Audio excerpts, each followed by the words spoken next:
Hi, I'm Lindsay. And I'm Connor. And this is a chat with the hidden rabbits themselves. With the very ones. Yes. Today we're talking about all of the books that we read in 2025. Yes. And I'm very excited. Connor and I are both voracious readers. But I never really know what you're reading, which makes me sound like a very bad girlfriend. Makes it look like I never look at you or talk to you. I mean, I never know what you're reading either. You do a lot of audiobooks. I love audiobooks. To be fair. Yeah. And if I do read a physical book, it's usually well after you're asleep. So I know. Well, and you'll use my Spotify credits to listen to audiobooks as well. Yes. Gosh, you go through so many of those. She's got a stack of books that I couldn't even compete with. Well, part of it is I'm always in the middle of like 4 or 5 books at a time. Yeah. And I like audiobooks because I can do other things while I'm reading them. When you're reading a physical book, you can't walk around your house even. You have to just sit there and read and take notes. And I love doing that. Sure. But sometimes I'm like, I need to cook, I need to work, or I'm driving to the gas station. I can't pull out, my copy of Dostoevsky. I think I might just listen to an audiobook. But yeah, anyway, let's jump into it because we have a lot of books to talk about. I would love to, yeah. So this is going to be us talking about all the books we've read over the past year. What was your goal for books to read this year? I wanted to read 40 books. You wanted to read 40 books? Yes. And that's what you said on Goodreads? Yes. Great. I think I set mine to 25. 25, okay. Because 2025. Yep. I've been trying to do that. The books you read are so thick. They are. That truly they count for more than 40. Just a spoiler, I did not hit and will not hit my book goal this year. I fell far behind, especially in the middle of the move. I think I was on track, but the move really knocked me out. Yeah, fair enough. So yeah, let's get into it. Okay. Do you want to rock, paper, scissors? Who starts? I'll start first, okay, actually. That sounds great. Okay, so we started off the year really strong. This is going to be a book that I think a lot of you guys recognize with Big Swiss. Big Swiss. Ta-da. You guys have seen this cover before, right? I've never seen it. No? Okay. Okay, I'm going to try to remember what all of these books are about just off the top of my head. I read this back in January when I was still a security guard at that fancy... Oh my gosh, that's right. Yeah, at that fancy apartment complex in WeHo, and I was working overnights, and this was a book that I read. Wow. That feels like a million years ago that you were doing that. I know. But this was great. This is about an unhinged woman. Okay. Who... Your favorite? Is like not a transponder. What's the word for it? She writes down the things that happens in a therapy session. Oh, she does like the transcripts or whatever. Transcription, yes. Yeah. She's a transcriber. Transcriber, and she falls in love with one of the women who comes in and confesses these crazy things that she's been doing. Okay. Yeah, and then they have like a lesbian affair. And Great. This is very sapphic and very wild and very fast read. I think I read it in like 2 shifts. Oh, wow. Yeah. Okay. I flew through it. It was great. And who's the author? This is by Jen Beagin. Jen Beagin. Have you read any of Jen Beagin's other work? Not at all, no. Not at all. And I read this because my friend Lauren Peace recommended it to me. So thank you, Lauren Peace. This was a very good recommendation Lauren for me. Peace, big fan of big fan of the show, or we're big fans of her on the show. Yeah. Yeah. Friend of the show. That's friend of the show. Yeah. Yeah. So yeah, that's what I remember with this book. It's wild, it's funny, it's raunchy, it's a little uncomfortable. Okay. And I think this would be a great book to recommend to your really fun gay coworker that you don't work with anymore. Okay. Is there anything else about the book that you remember? Was there like any scenes or chapters that stand out to you? No, there's just like this overall feeling that I am wearing khaki shorts and they're wet. And I just have to keep working through my wet khaki shorts. That's the feeling this book gives you. Discomfort. Yeah. A quiet discomfort. Yeah. I love it. I'll do my first book though, which if you have watched any of our other episodes of anything, you know that I'm a big Brandon Sanderson fan. And my first book of this year, I remember reading this when I was here, where I stayed in Los Angeles for Christmas, and it was Brandon Sanderson's Mistborn, A Secret History. I think the camera can see that okay. Mistborn. This is a series by Brandon Sanderson. Yes. Mistborn series. Mistborn itself is a trilogy. Technically, it's now a trilogy and a quadrilogy or a duology, a double duology. I don't really know. But this technically doesn't take place in the trilogy. It is considered, Brandon Sanderson is a very big fan of writing novellas, either in between books or in between eras of series. So the Mistborn series, the original one, is a trilogy. So it's 3 books. Then he had a break, and now he has jumped to time in the Mistborn world forward, like a couple hundred years, and did another kind of series of them. So set in the same world, totally different characters, but it references old characters from the previous series. This book takes place in between, kind of, the series. Not really. It's confusing, and I don't want to give away any spoilers because it's a very spoiler. Brandon Sanderson, especially the fandom of Brandon Sanderson, are very sensitive to spoilers, so I don't want to do that.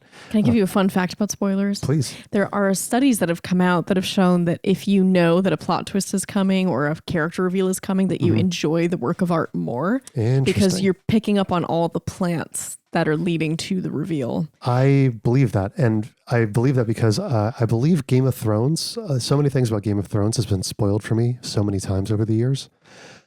I also forget everything that's ever been spoiled for me for Game of Thrones. But I also know when I've watched it in the past or read things from it in the past, I'm like, oh yeah, that's right. I remember being told about this. Or like The Sixth Sense. Like I rewatch that movie probably once a year and I don't enjoy it any less just because I know that Bruce Willis, it's coming, is not alive. Yeah. There's the spoiler for Sixth Sense. If you're spoiled, there's like a time limit on it, you know? Exactly. Well, and that's the thing. So without spoiling too much, this book is about a character who has died.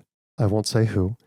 And we follow them through the afterlife and their experience in the afterlife. I like that concept a lot. It's very interesting. And if this gets into too much spoiler territory, so the afterlife itself, he is supposed to go on to like the great beyond and not be a thing anymore.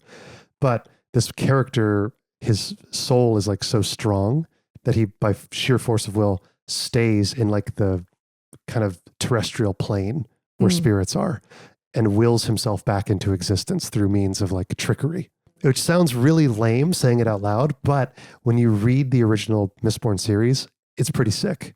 I loved Mistborn. It was my first introduction into Brandon Sanderson. And it's the series that I recommend to anyone who has interest in potentially reading Brandon Sanderson.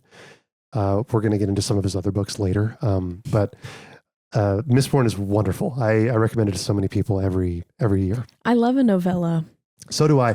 I've not actually had this. We went to the library to pick up a lot of the books. I don't think I own any of the books I read this year, by the way. I own them all on ebook. I don't own them all. I own some of them in paperback, but I don't own this book. That's a library sticker. But I really do love this novella. Like everything about it, like the font size and the page size. Yes, it's great. So biteable. Like especially to get out of a reading slump, like reading a novella or a short story collection or a poetry collection. Yeah. Awesome. Yeah. So there's a breath of fresh air. And I read another one of his novellas this year. I wouldn't recommend this one to somebody who's never read Brandon Sanderson's work. Okay, interesting. You need to know like inside baseball. A little bit. It's just, you'll be lost without it, I think. But it's really nice to have a novella that's like a couple, maybe 150 to 200 pages long in between novels that are 1,000 to 1,300 pages long. Oh, I can imagine. Yes. I can imagine. That was my first read of the year. And I do want to do another thing since you're going to be talking a lot about books. I want to bring in some extra material. Okay. So this is my book journal. I keep a book journal. Unfortunately, I have recently finished my old book journal that I kept for the better part of about 6 years. So I've got notes in this from the books I've read this year. Oh boy. And periodically throughout this episode, I will be reading from this. I don't think I wrote anything down for Mistborn, but I wanted to foreshadow this for later. Connor has beautiful handwriting amongst his many other skills. I don't think my handwriting's that nice. No, I think it's just very nice. It's just small. And it's clean. And small handwriting looks good. And that's my first book of the year. Oh, wonderful. Yeah. All right, we're off to a pretty strong start. Yeah. Also, I am drinking out of my Kurt Vonnegut mug. She requested which it. Feels very tea. This was given to me by a man who was not you. Does that make you feel weird? Was he a romantic man? Yeah. Oh, well. I'm still here. It was a good gift. The mug stayed, the man didn't. It did not. Okay. On to what might be my favorite book that I read this year. Oh boy. But that, we'll check in and see that towards the end. But I think this is a pretty strong contender. This is Betty by Tiffany McDaniel. She's a pretty chunky girl. That's a big book. That looks like one of my books. And I read this in a week. Did you really? I couldn't put it down. And what was the format? You actually read it or you audiobooked it? I audiobooked part of it, and then I physically read the other half of it. Very cool. Yeah. Very cool. I think either way it works. The audiobook is fantastic. I think some books are ruined by the audiobook. There's some books that I'll start and I'll be like, I should probably read the physical copy of this book. Sure. Sure. But this book works in both formats, which I think really is a testament to the writing. So this is so this woman, Tiffany McDaniel, is Native, and she wrote about her mom, Betty, and her life. And wow, did a lot happen to this lady. It's wild. So much of it is based on true story. I'm sure she took some creative liberties, like when you're writing a book or making a movie. I encourage you to take creative liberties. Like, don't get bogged down in like, well, it didn't exactly happen this way. Tiffany McDaniel weaves a really beautiful story here, and there's so much truth in here that like a little tweaking here and there only makes it better. Yeah. It's fantastic. It's absolutely heartbreaking. There are some scenes in here that are really difficult to read. They're really uncomfortable. I mean, they're violent, they're bloody. But I could not put this book down. I finished it in a week. And the length was only intimidating until I started reading it. And then I was like, oh, it's not long enough. Just one of those, like the pages kind of fly. Yes. Yeah. I couldn't get enough of it. Is there anything that sticks out in this book in your memory as far as like any scenes or anything specifically? Oh yeah. There's one scene in particular that we can't talk about on YouTube. Oh boy. Okay. But the main character, Betty, is just a little girl, and she's so close with her dad, and she's not so close with her mom because her mom is struggling with some mental illness. And there's a scene with a couple of kittens. I think I know where that goes. Yep. I believe you told me about the scene when you read it. Y'all, I can't tell you how much I recommend this book, but if you're too soft-hearted, you just skip over it. She's got another book called The Summer That Melted Everything, and I would like to read that next year. So maybe start with that one. Maybe that one's a little bit more chipper, but wow, what a beautiful testament. This is also the book that really pushed me to reach out to my Aunt Edie, because I want to write a book about my Aunt Edie's life. And after I read this, I was like, I need to write about my Aunt Edie. Well, because your Aunt Edie is Cherokee. Yeah, she's Choctaw Cherokee, and she's fascinating. And she does that thing where every time I hang out with her, she tells me a fascinating story about her life that I did not know. And she says it just casually. She's like, oh yeah, I went to the moon. What? Right. She's like, it's like conversational hand grenade. I was in the tennis Olympics. I'm like, what? Pardon? She's like, oh yeah, it was no big deal. You know, my Uncle Bud does the same thing. They're my favorite people in the whole world, but they drop lore. But yeah, fantastic book. Maybe my favorite book that I read this year. Wonderful. Also devastating. And you'll notice the theme in all the books that I share today. It's a sad woman. You do like sad or crazy woman books. Ooh, I do. Yeah. I mean, real crazy. Like Big Swiss is just a little wild. It's a little like, ooh, they probably that's not right. Ooh, but like I like wild. Woman chops down tree just to spite someone. You know, something just so off the wall. Well, that was great. Thank you. Okay, for my next book of this year, I don't have a physical copy of it. I have Red Rising by Pierce Brown. I've heard of this book. Yes, a lot of people have. It's very popular. It's a popular series. So Pierce Brown is a science fiction author specifically, and he has written a very popular series of science fiction novels based around, how do I say this? A society in space, a spacefaring humanity that's in our galaxy that is kind of stratified by class. And your class is determined by what color you are.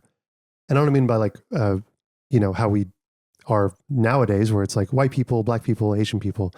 It's people who have been genetically modified over the course of like thousands of years, right? Think spacefaring humanity. Oh, I hate it. I know. People, the top echelon of humanity are the golds of the world. And they have gold skin, gold hair, gold eyes, gold everything. And the bottom of the worlds are, I think, coppers or bronze. I forget. The reds. That's what they call themselves. And they are quite literally red-skinned and red-haired. That's really spooky, dude. I know. And it's about a young miner who is a red-factioned man, a red-raced man, who's a miner on, I believe, Mars, who starts a kind of underground secret rebellion against the Golds. It's fantastic. So the first book in the series, I read the whole series this year. I'll tell you about the other two later. But the first book in the series is about our lead character, Darrow, rising up from being a red miner and joining the ranks of the Golds. So he undergoes genetic surgery to join the gold race and enters the gold, the gold raced academy, where all the gold families of the world, of the universe, send their children to become basically elite killers and the future leaders of the human race. So he infiltrates this academy and is doing the exam with them. It's very Hunger Games. It's like Hunger Games, but adult and not very YA. So, but the series kind of evolves past that. I think a lot of people get stuck on the first novel. I know my buddy Matt, he was like, yeah, the first book really took me out of it. I was like, you got to push on. Like the second book is so much crazier, and it builds up from the first book so well, because the first book is very contained to like the academy and them being students and them learning stuff, right? Ugh. I know. I read a lot of science fiction and fantasy, so we're going to see a bit of a divergence between the books Lindsay recommends and the books I recommend. Aside from genre, I'm also noticing something. My books, the books that I read this year, very thin plots. I don't know if I could give you a plot of Betty. Is that right? Betty is just her mom's life, her childhood from the time that she's like a little girl and then she leaves when she's 18 and all the crazy stuff that happens in between that. But there's no plot line. Sure. Your books are very plot heavy. I think science fiction, fantasy, and spec fiction all center around very heavy plot, right? Big event followed by big event. Big event. And in the thing that really, I think, sticks out in good fantasy is when it's not just heavy plot, but a wonderful characterization. And I think you get that a lot in the Red Rising series specifically. I think the characterization in these novels is wonderful.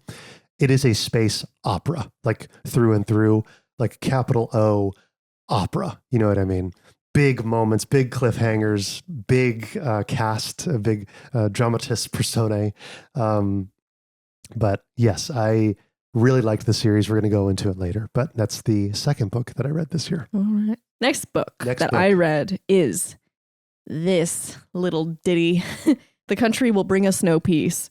I was brought in by the title alone and that length. I think after reading Betty, I was like, let me just read something short and sweet before I jump back into a giant novel.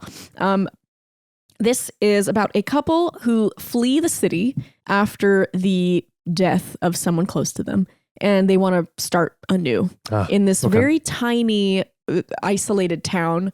And it's one of those towns, it feels like West Virginia or even like parts of Maine. I remember the first time I went to Maine, it felt like everybody looked at me anytime I walked into a store because they knew I wasn't from there. Yeah. And their first question is like, why are you here? Like, they're like a little suspicious of you. Right, because they've seen the same people in that shop for 20 years. So they know exactly who's coming and who's not. Right, exactly. So I was really intrigued by that premise that felt like bite-sized and delicious. And I didn't love the writing style of this. I didn't like it very much. I struggled to finish it. And look at that. I mean, I flew through Betty, that tome. And this one, I was like, oh, God, I got to finish The Country Will Bring Us Some Peace. That's too bad. I know you tend to like muscle through books.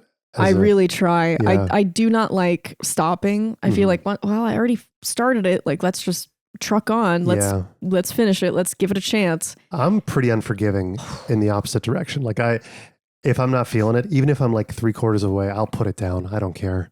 I know. I don't know what it is. I feel guilty. I'm like, I already picked it up. This person spent years. This represents years of someone's life, this book. So I'm 15 pages in and I'm like, I'm kind of bored. And I'm just like, Lindsay, don't be a dick. This is years of someone's life. Can you appreciate it a little bit?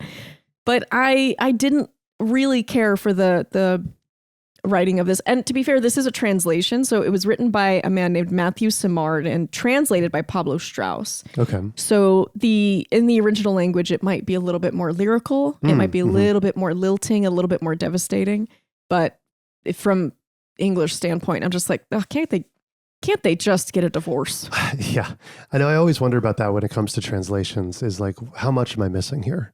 Because there's so much. I always wonder it. We've talked about this. There's so much context baked into language that you just understand as a native speaker about the rhythm and how the rhythm of a sentence can determine certain things about a way, about meaning and about intent. And alliteration, like the way that we feel about certain sounds being repeated over and over again. You just don't get any of that in the translation. I know. I think that really speaks to having a good translator on your team as a novelist, right? Yes. There's going to be an author I talk about in the future here later on, but he was widely known at first, not for being an author, but for being a translator to another author.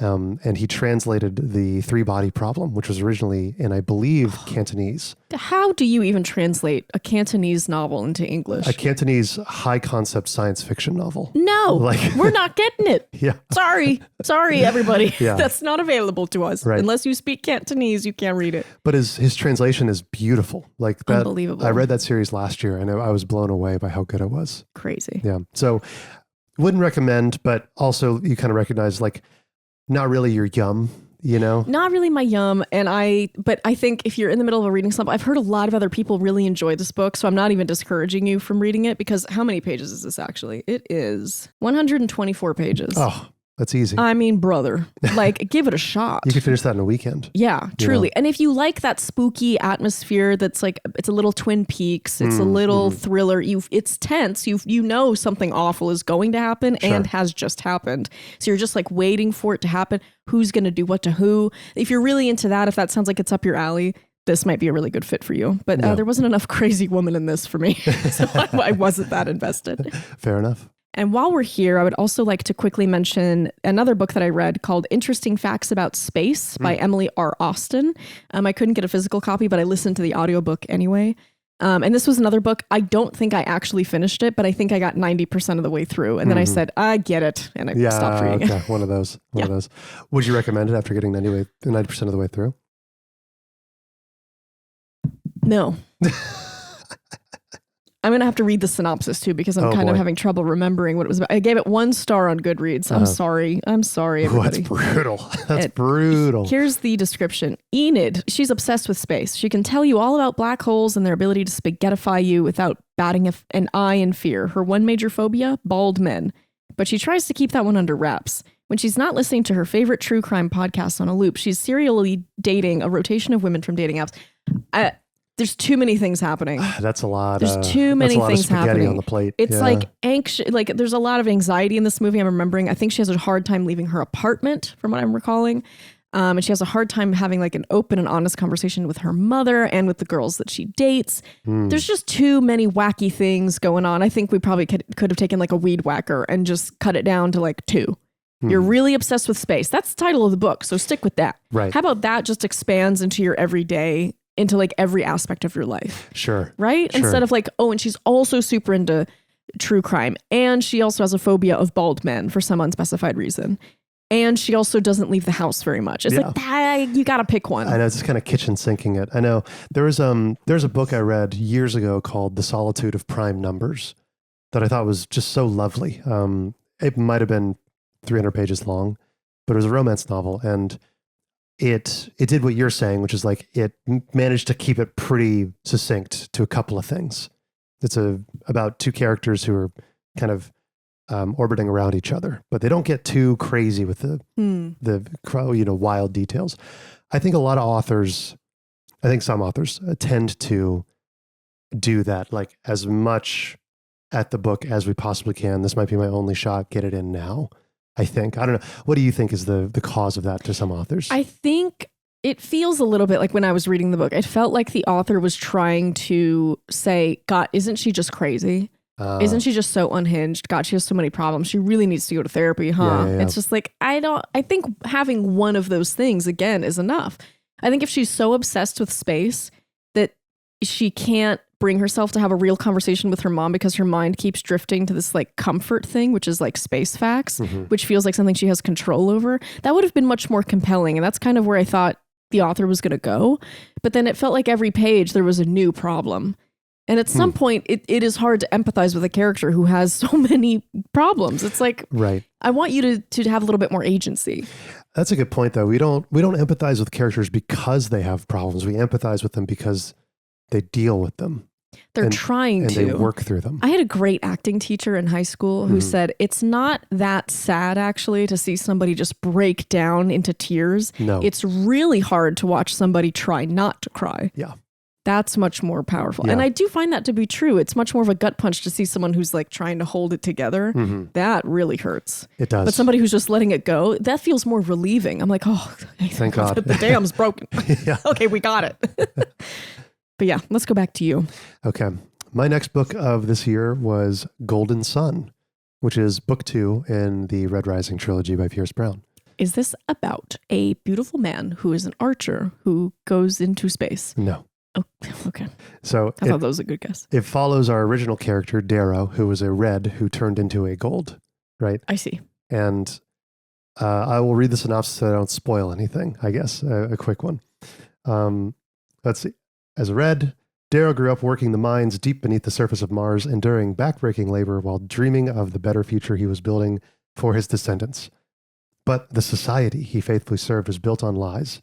Darrow's kind have been betrayed and denied by their elite masters, the Golds, and their only path to liberation is revolution. A lamb among wolves in a cruel world, Darrow finds friendships, respect, and even love, but also the wrath of a powerful rival. To wage and win the war that will change humankind's destiny, Darrow must confront the treachery arrayed against him, overcome his all-too-human desire for retribution, and strive not for violent revolt, but a hopeful rebirth. So in this book, I'm remembering, you seem like you're going to hate this. I'm already lost. Yeah. There's too much. The who? So in the original book, you'll remember that Darrow underwent surgery to become a gold. Okay. And he started as a red, right? Keep in mind that the golds are the top of society and the reds are the bottom of society, right? Now it's a secret that he started as a red. And the golds are very eugenicist. They don't want, they would, do all that stuff. And so in this book, he has moved up the ranks of the gold world, but he's trying to keep his secret at bay. And some things get thrown at him. He learns a lot about space warfare and space strategy and political maneuvering. It's, I think, the strongest book in the trilogy, the original trilogy that Pierce Brown released. It's got a little bit of everything you want in a space opera. It's got wonderful action. It has incredibly memorable characters that you kind of instantly fall in love with. And the visualization is so cool. I think what's interesting about fantasy and science fiction is our ability, or an author's ability, to make characters or races so uniquely visually distinct that you can picture them. Like there's a dude in this book who's like 10 feet tall and his skin is pure white. And he's from a planet that's all snow. And he's got a beard that goes down to his sternum. And it's like, you can just he never wears a shirt and he's got a gigantic axe. It's like, you picture that all the time. You know what I mean? There's something very visual and visually appealing to me about science fiction novels and fantasy novels for that matter. Right. So that's Golden Sun. Loved this book. I thought it was excellent. And it caused me to read the third book almost immediately. I burned through this series in the span of about, I want to say 3 weeks. Damn. I really went for it. Yeah. That's Golden Sun by Pierce Brown. I know you're having trouble not making fun of me. I can tell. I'm not having trouble making fun of you. I'm having trouble following literally what you're saying. I feel like I'm in calculus class a little bit. There was a time, fun fact for the pod. The first time I ever had a panic attack was in my calculus class in high school. Okay. I came in, my sweet teacher, Mr. Freiheit, bless that man. Just a little math genius. Is so patient, so kind. Hi, Lindsay, come on in. And I sat down next to my friend Claire, who would go on to work for NASA, by the way. So that's whose company I'm in. Right. And I sit down and he goes, all right, everybody, today we're going to be talking about imaginary numbers. And I'm like, all right. And I break out my notebook and I've got my textbook and I have my pencil in my hand and he starts talking and I instantly am lost. Yeah. I have no clue what he's talking about. And then he keeps going. And going. And these classes are an hour and a half long. So for an hour, he's lecturing and I was lost in minute 2. Yeah. So he's talking and I'm just sitting there and I'm sweating and I'm looking at Claire's notebook and the symbols on her notebook don't make any sense. And I'm like, I think I'm having a heart attack. I think I'm going to die at 16. And I have to leave the room real quick and splash water on my face. I come back and Mr. Freiheit is still lecturing. Yeah. And I didn't take a single note. I had to stay back after class and be like, what is going on? What am I going to do? Right. Ooh, and that's how I feel when we talk about fantasy novels. Really? It's like, well, this race comes from this planet in the realm of Xenon. And I'm like, okay, yeah. Track it. Track it. And then I can't. I know. I do think that's a big hurdle that a lot of people who don't really read fantasy have to get over when it comes to reading science fiction or fantasy. I think science fiction especially. I think a lot of people are under the impression that you have to know science in order to appreciate science fiction. which really isn't true because good science fiction will explain things in a way that anyone can understand. And I think this series does that very well. It's science fiction. They don't go into the science of how their spaceships work. You know what I mean? No, like that doesn't matter. It's like a show. It's like a television show. Right. You know, it's very like broad strokes and we're flying through space. We don't have to explain things like that. Right. It's just the trappings and the tools that they have are different. That's all it is. And I think it broadens the horizon for the scope and scale of the story that can be told. But you're right. Ultimately, having to talk about 10-foot tall, white demon looking people. There's too much. You know, there's too much going on. It's like there's a map and there's languages and there's a universe and then this matters. If you want to read the second book, you need to pay attention to this. I can't. Just tell me the freaking story. Just get on with it. Yeah, we watched most of it, and I think we're going to finish tonight. Ford versus Ferrari. Yes, which is a great movie by James Mangold. I love that movie for a lot of reasons. The big reason is that it gets me hyped up beyond all recognition. Something about that movie and like the races that they portray and the way they shoot them on film, it makes me jump out of my seat and go, let's go. And you don't care about cars at all. I don't give a shit about cars. This book series made me do the same thing. There were so many moments in it where I was like, I finished the chapter and I go, what? No. Or the middle of a space battle, something amazing happens and I have to put the book down and walk across the room and just go, oh my God, I can't believe he did it. Like that kind of thing. So to me, reading these books is very experiential. It's like, it's just enjoyment. I really loved reading them. You know what I mean? It felt good to be a reader in these books, which makes me love reading again. It's these books really fueled my fire this year. And we're going to talk about a couple books that dimmed that fire pretty severely. No, not dimming the fire. All right. The next book I read this year was Bunny by Mona Awad, which you almost certainly have seen on your shelves at your local bookstore or your library. It's bright pink with a little bunny on it with bright yellow font. I have seen this book. Yeah. This Bunny is about a woman who's in like a northeastern college and she is studying creative writing. Okay. And she falls in with this like group of girls who are really beautiful, prim, blonde, perfect, like Reese Witherspoon types. Okay. And they're really just like supportive of each other, like overly supportive. They're like little cheerleaders, just, oh my God. And they call each other Bunny as like a form of like lovely friendship. Like, oh, that's such a good thing, Bunny. I love you. I loved your story yesterday, Bunny. And all the things that they're writing are like smut. It's like smut about their boyfriends, smut about football, smut about hockey teams. Like it's just interesting. Yeah. And then things really go off the rails. There's a real Heather like twist. Okay. To this, I kept thinking about that movie, Heathers. Yeah. Like that's really the only comp I can think for this. I picked this book up because people kept telling me it's so weird. You are not ready for how weird it is. And honestly, soft on the hot weird. Take. This is soft on weird. I mean, it's just a little kooky. Sure. It's like campy 80s science fiction horror. Okay. Campy fun time. It's like Scream and Heathers had a literary fiction baby. Interesting. Yeah. That sounds fun. Mona Awad's writing is really fun to read. It's very easy to read. And she does a great job at writing like kind of a despicable character. Okay. I've read a lot of her short stories, a lot of her things that were published before she wrote Bunny. And I love her short story form so much. She really nails some of these short stories. And I enjoyed Bunny. I also flew through it. I didn't have to slog. It really kind of flew by me. Yeah. But honestly, wish it was a little weirder. Okay. I think we could have gotten even funkier with it. Did you do audiobook or physical book? Or I did audiobook for this one. Great. Yeah. Audiobook, fantastic. Really? The reader reads the hell out of this book. Nice. Ooh, good on her. I don't know who she is. Did a great job. We'll put a credit in we'll right there on the video. Well, great. I've seen that book around.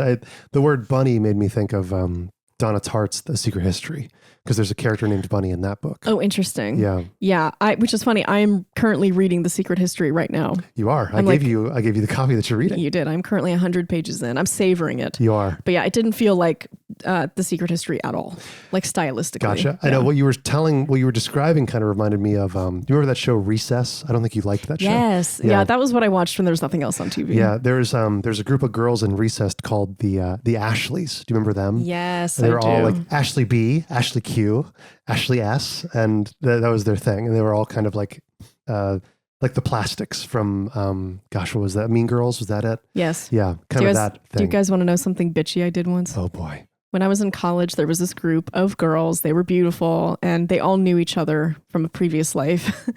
And they bonded very quickly. And they also all shopped at Brandy Melville because there was a Brandy Melville right across the street from the new school where I went to school. And one day I referred to them as the Brandy Melville girls, and that stuck for the next 4 years. Everyone just called them Brandy Melville girls. Like, oh yeah, like who's in that show? Oh, the Brandy Melville girls. And we'd be like, oh yeah, okay, well, fine. I don't think that's too bitchy, but it is funny that it stuck. I heard through the grapevine that they did not like being referred to as the Brandy Melville girls, and I was like, I'm sorry. I said that one time offhandedly, and it did unfortunately catch on. Look, I will say, if it caught on, I think there might have been something to it. Listen, you guys looked great. I mean, you weren't called the ugly girls. I mean, the ugly, stinky girls. Like, that's great. So, Bunny, you would recommend? I would recommend Bunny to your friend who just went through a breakup. Ah, okay. And is feeling like she wants to cut all of her hair off. Give her Bunny. I also read Bossypants by Tina Fey this year. Oh, that's her memoir? Is that right? Yes. Yeah. I would call this less a memoir and more a collection of moments from Tina Fey's life. Okay. She does talk about her family. There's this wonderful chapter all dedicated to her father, who sounds like a real character, and like where she got a lot of her humor and also like her Clydesdale-like work ethic. But then she also writes plenty about Saturday Night Live and then writing 30 Rock. I think what was most interesting to me was the section where she talks about starting 30 Rock because she had been on Saturday Night Live for years, became a household name, was all over the TV and news for years. She was a household name, and then went off and started her own show. And right before that happened, she gave birth to her first baby. That's right. So she talks about these like early writing sessions that were taking place in her apartment in New York. Wow. Like the writers and the producers and everybody would come over to her apartment late at night when she's breastfeeding, and they would write the episodes for the TV show. That sounds like very boots on the ground screenwriter. I was so into that. I'm like, that's the dream. That's the dream. And she talks about it so fondly. She was like, those are like the happiest days of my life. Like I've never been so exhausted and so stressed out. And I've also never been more fulfilled and like completely enveloped in exactly what I was doing at that moment. Right. Cool. There were a lot of things that she wrote about that I related to very much. She talks also about how the only time that she knows peace is 48 hours after turning something in. And that is right on. I only feel good for like maybe 24 hours after I send somebody something or I finish a script, and then I have to get back into it. Yeah. You and I talked about that recently because we were on set together. And the day after we wrapped that show, it was like, we don't feel like we have to do anything today. We're going to sleep in. We're going to get a breakfast. We're going to slow down. I owe nobody anything. Yeah. I'm not thinking about money. I'm not thinking about LA or how hot I am. Nothing is a problem. I'm enjoying this day. And then the next day I'm like back on. I'm back on the train. I know. Well, and that's funny because so Tina Fey was legendary at SNL. I mean, she wrote there for years. And then to be the show creator of 30 Rock, I mean, 30 Rock is historically considered one of the best like modern comedies on television. Yes. And she's wonderful. She seems like a wonderful person. She's been around the industry forever. So to get that, I like that kind of method of doing a memoir. It's not just about my whole life. It's about a couple of really important kind of vignettes within my life that I remember. Yes, it's kind of like a highlight reel a little bit. Not that all these stories are super happy and just like the best parts of her life. That's not true. I think Tina is really honest. In fact, she seems like diagnosably obsessed with being honest, which is also something I feel a kinship with. Yes. So she's very honest about some of these parts of her life and people that she's worked with and feelings that she's felt being famous. There's also a wonderful chapter in here where she's like, this is what it's like to be in a photo shoot. And oh my God, I think I read that chapter 3 times. You told me about that chapter. It sounded really good. Yeah. And so relatable because you and I both work on set and we work with people in LA and people who are kind of obsessed with themselves. And somebody orders a $25 egg white omelet that goes uneaten and just gets abandoned at the end of the day. Like, it's just such a specific environment and such a specific group of people. So yeah, there are some really great parts of this book. There are also some forgettable parts of this book, if I'm being completely honest. Like, there were chapters of this book that I'm not remembering as clearly, but that chapter about 30 Rock alone, I think, is worth picking up the book. Yeah. I think if you're it sounds like if you're a fan of television, SNL, 30 Rock, or Tina Fey. Comedy. Yeah. It sounds like it's worth picking up. Very much. Tina Fey seems like a person who has earned a memoir, because there are so many memoirs out there from people who, why are you writing a memoir? You know, who were like 20. Yeah, exactly. And I'm like, listen, unless you're Malala Yousafzai, I don't think you're writing a memoir at 20. That's helpful. Personally. So you would recommend? Sure. I would recommend Bossy Pants to your older sister. There you go. Great. My third book of the year was Morning Star, the third book in the Red Rising trilogy. Third and final of the first trilogy. So Red Rising is split into two different trilogies, I believe. The first trilogy is Red Rising, Golden Sun, Morning Star. Oh boy. And then the second trilogy is different books I haven't read yet, but there's like a time skip in the middle, whatever. Basically, things build up in the second book. It's a lot of like government espionage, keeping things under wraps, a lot of space battles, that kind of thing. And ultimately, revolution. We meet some new characters. There's a sidekick that comes back. It's wonderful. The ending is pretty strong. Although I felt like the ending was strong when I read it, I got kind of caught up in the hype of it, I think.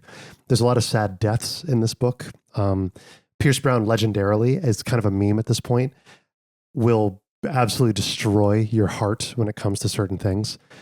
He kills off so many characters that people grow fond attachments for. And he does not give them like, what do you call it? Redemption. You know what I mean? If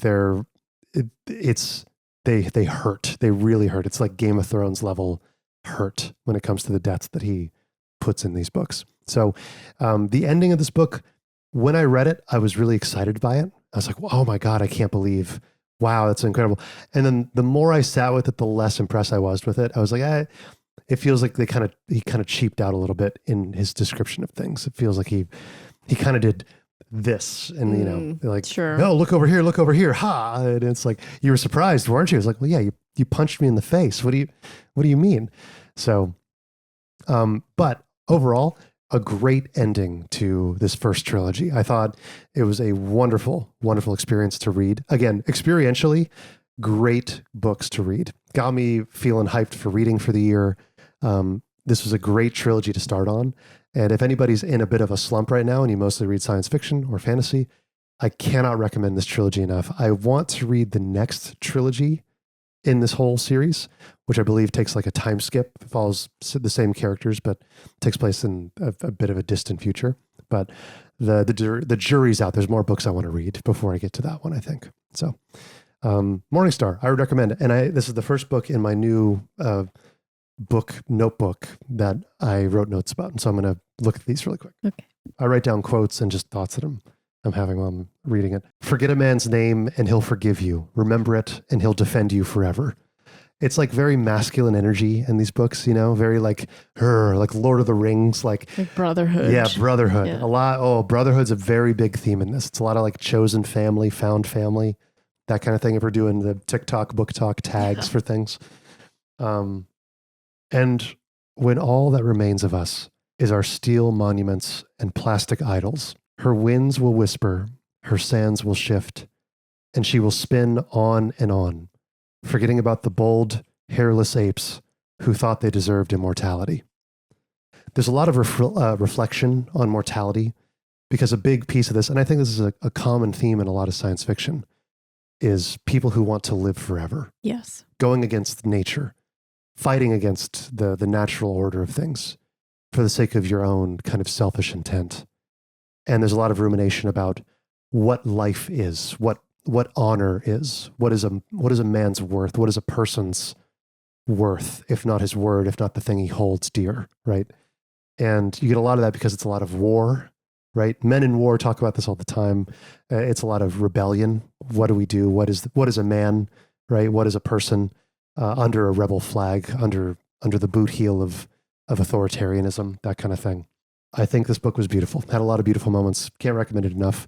Pierce Brown has done something truly wonderful with this series, and I'm going to put off reading the second trilogy as long as possible because it sounds devastating, and I don't want to be devastated just yet.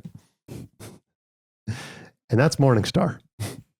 All right, the next book I read is called Everybody Has a Podcast Except You, a how-to guide from the first family of podcasting. Really? And I started reading this shortly after you and I started this podcast. Is this by the McElroy family? Yes. Oh, I love the McElroys. It's by Justin McElroy. Justin McElroy. He's great. I listen to the McElroys all the time. Do you really? Yes, I've listened to them for years. It's so funny. I picked up this book. I have not listened to their podcast. I had not heard of them. It was just the only book on podcasting that I could find. And I was like, sounds good. They ran one of the first like really solid podcasts called My Brother and Me. Yes. Yeah. It's a comedy podcast. I think it's a brilliant concept where I can't believe I'm explaining a podcast on a podcast.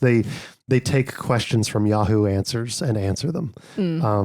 And they're three hilarious brothers who have such great chemistry with each other. Is this why like every two friends who think they're really funny want to start a podcast? Because they're like, we're just like the McElroys. Yeah, well, it's them or it's Shane Gillis and Matt McCusker. Oh, brother, Yeah, Matt and Shane's secret it's podcast. Like, you know, Shane's been doing stand-up comedy for a long time. Yes, he has. He's gotten very good at being funny. He's pretty good at being funny all the time. Yeah, and he makes it sound very natural. Yes. Anyway, I read this book because we were just starting out this podcast. We were trying to figure out how to grow and how to get more audience, how to get sponsorships, like what does that whole world look like? Yeah. And it was generally very helpful and very optimistic, but I think it's also a little outdated now, which is no fault of the book. It's just more a testament to how quickly things move now. Sure. It's like picking up any book on screenwriting. There probably isn't going to be any tips on how to deal with streaming services. No, that's a good point. I picked up a book years ago on how to make a short film.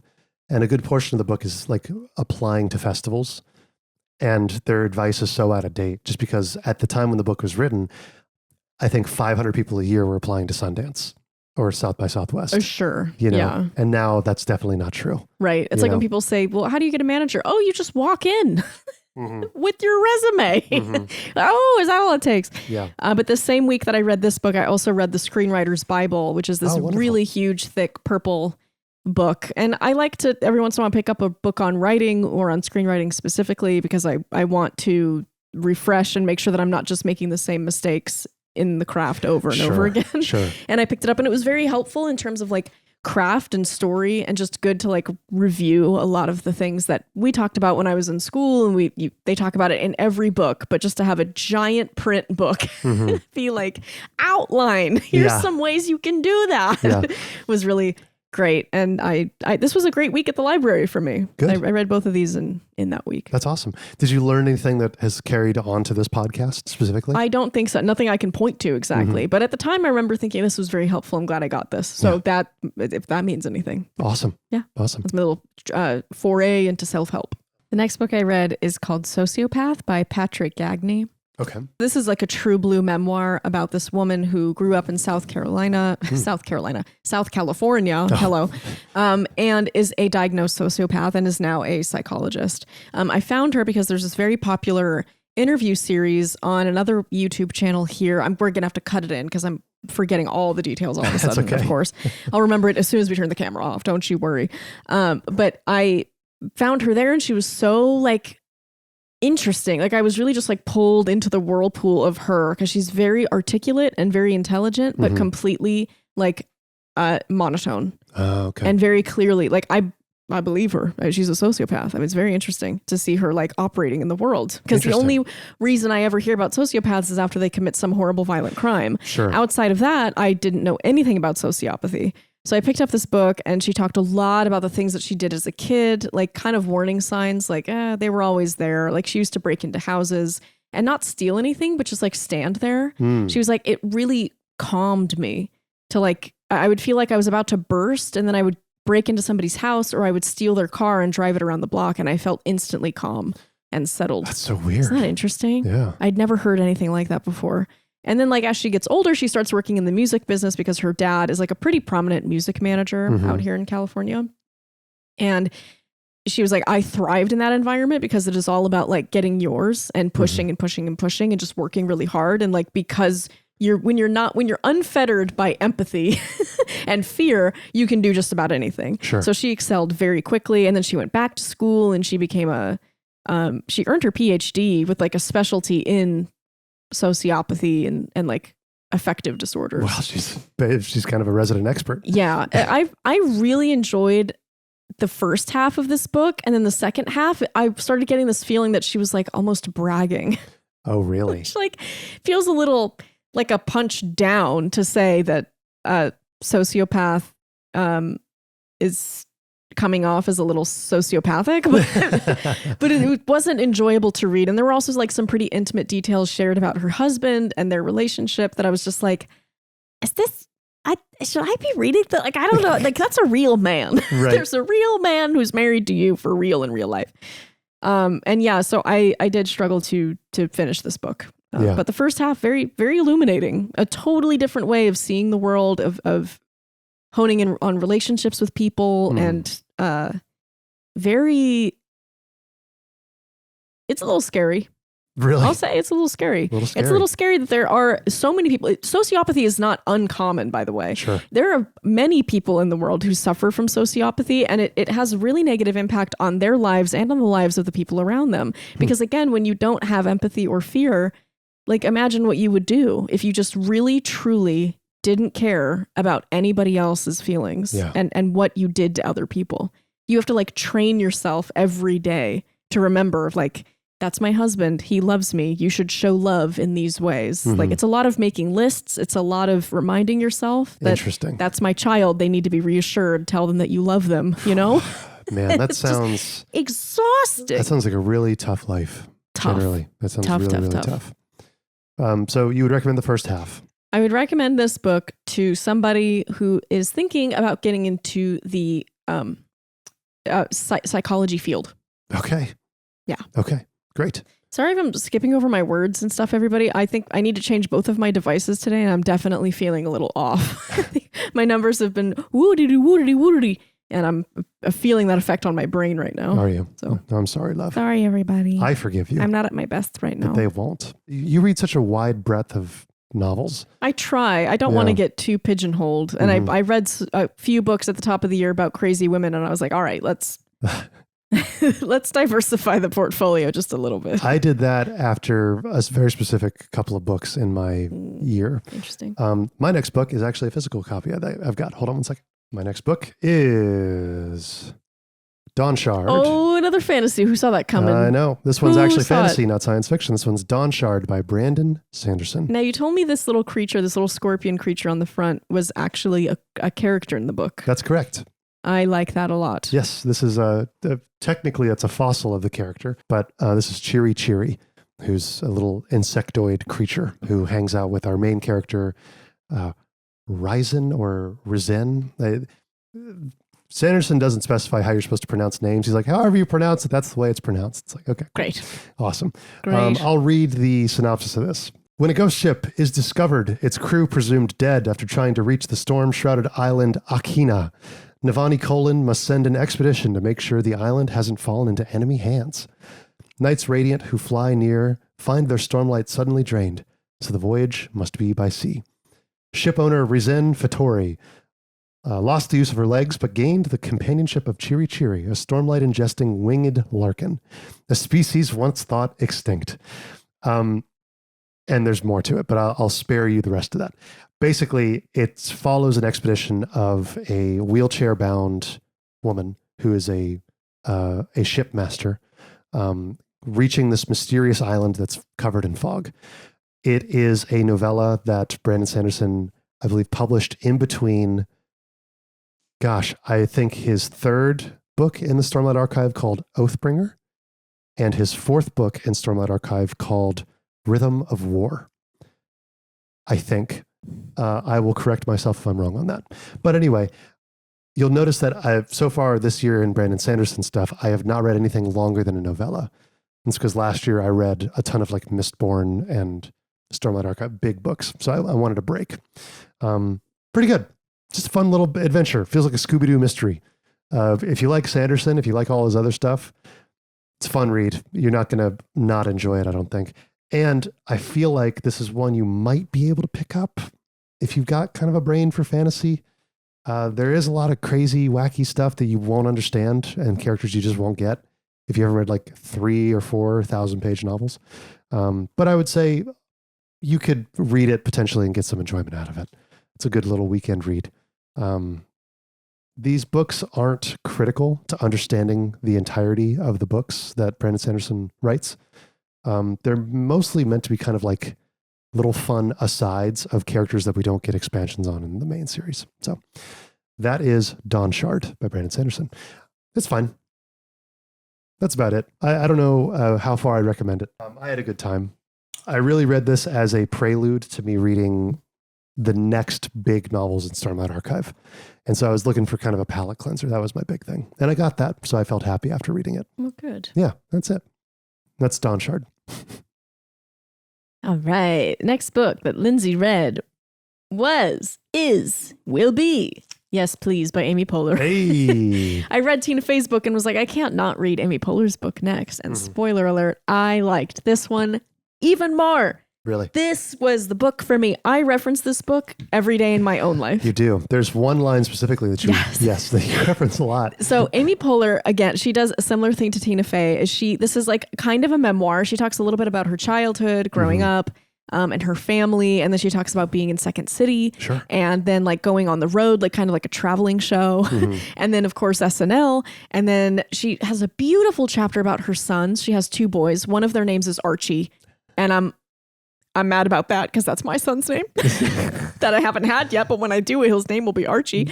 And she also has a beautiful, perfect, wonderful, delicious chapter called Your Career is a Bad Boyfriend. And it's all about like treating your career like a bad boyfriend. It's like, do not expect him to send flowers to your house on your birthday. Do not expect him to remember your birthday. He probably will not. And one year when he does, it's like a happy coincidence. Like it's a nice surprise. Yeah. Don't get used to it. And that's been very helpful in my own life and thinking about my career that way. Just a little bit more hands off, a little bit like pay less attention to it. Don't grasp so hard for things. Just let it spin out on its own. Yeah. So this book was fantastic. And again, a very quick read. I listened to the audiobook version of this because Amy Poehler herself read it.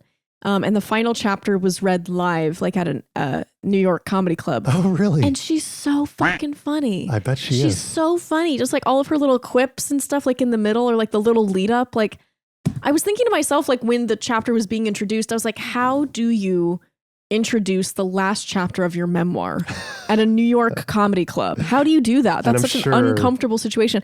And she's just a pro. She's cool headed. Nothing gets under this lady's skin. She is like just sunbeam in a pair of pants. And I love spending time with her. This was an awesome book. I would recommend this to your niece who is just getting into theater. And you feel like the I want to be an actress conversation is coming up. That's great. That's great. What was the next book you read? The next book I read is called The Anthropologists by Aysegul Savas. Now that's a Turkish name, I believe. I'm probably mispronouncing that in 12 different ways. I'm very sorry. But I picked this book up because it was recommended to me by The New Yorker, my favorite pretentious grandpa that I read constantly.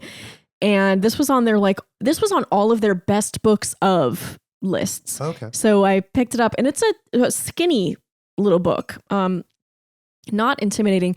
And the first couple of chapters, I was like, what, why? Because it's very dry. This is kind of like a series of silhouettes of like this couple who's from a foreign country, but we never learn where they're from, but someplace like kind of from the Middle East, you think, or maybe, and then I found out that the author's Turkish. So I'm like, maybe Turkey, but it's never said. And they're living somewhere else, like the United States or Canada or the UK, somewhere that's predominantly white and Western. And it's this woman and her husband and one of their friends. And it's just about their life, like trying to assimilate and be friends with like people who are from their new city, but they keep befriending like other expats. And they like can't break out of their expat group. And all of the conflict here, because I can't even call it a plot. There is no plot for this book. I actually can't think of a book that you would dislike more on my list than this book. Yes. And it was wonderfully written and I did enjoy it, but there's no plot. The conflict is so nuanced. It's like tiny interpersonal details. It's like this friend starts dating somebody else in the friend group. and you kind of have a feeling about it. So you go home and you start a fight with your husband, and then you're laying in bed and you're like, I feel guilty. And why do I feel bad? Why does it bother me that my friend is dating this other person? And I got to clean the muffin tin. It's very domestic. I see. Very domestic and small.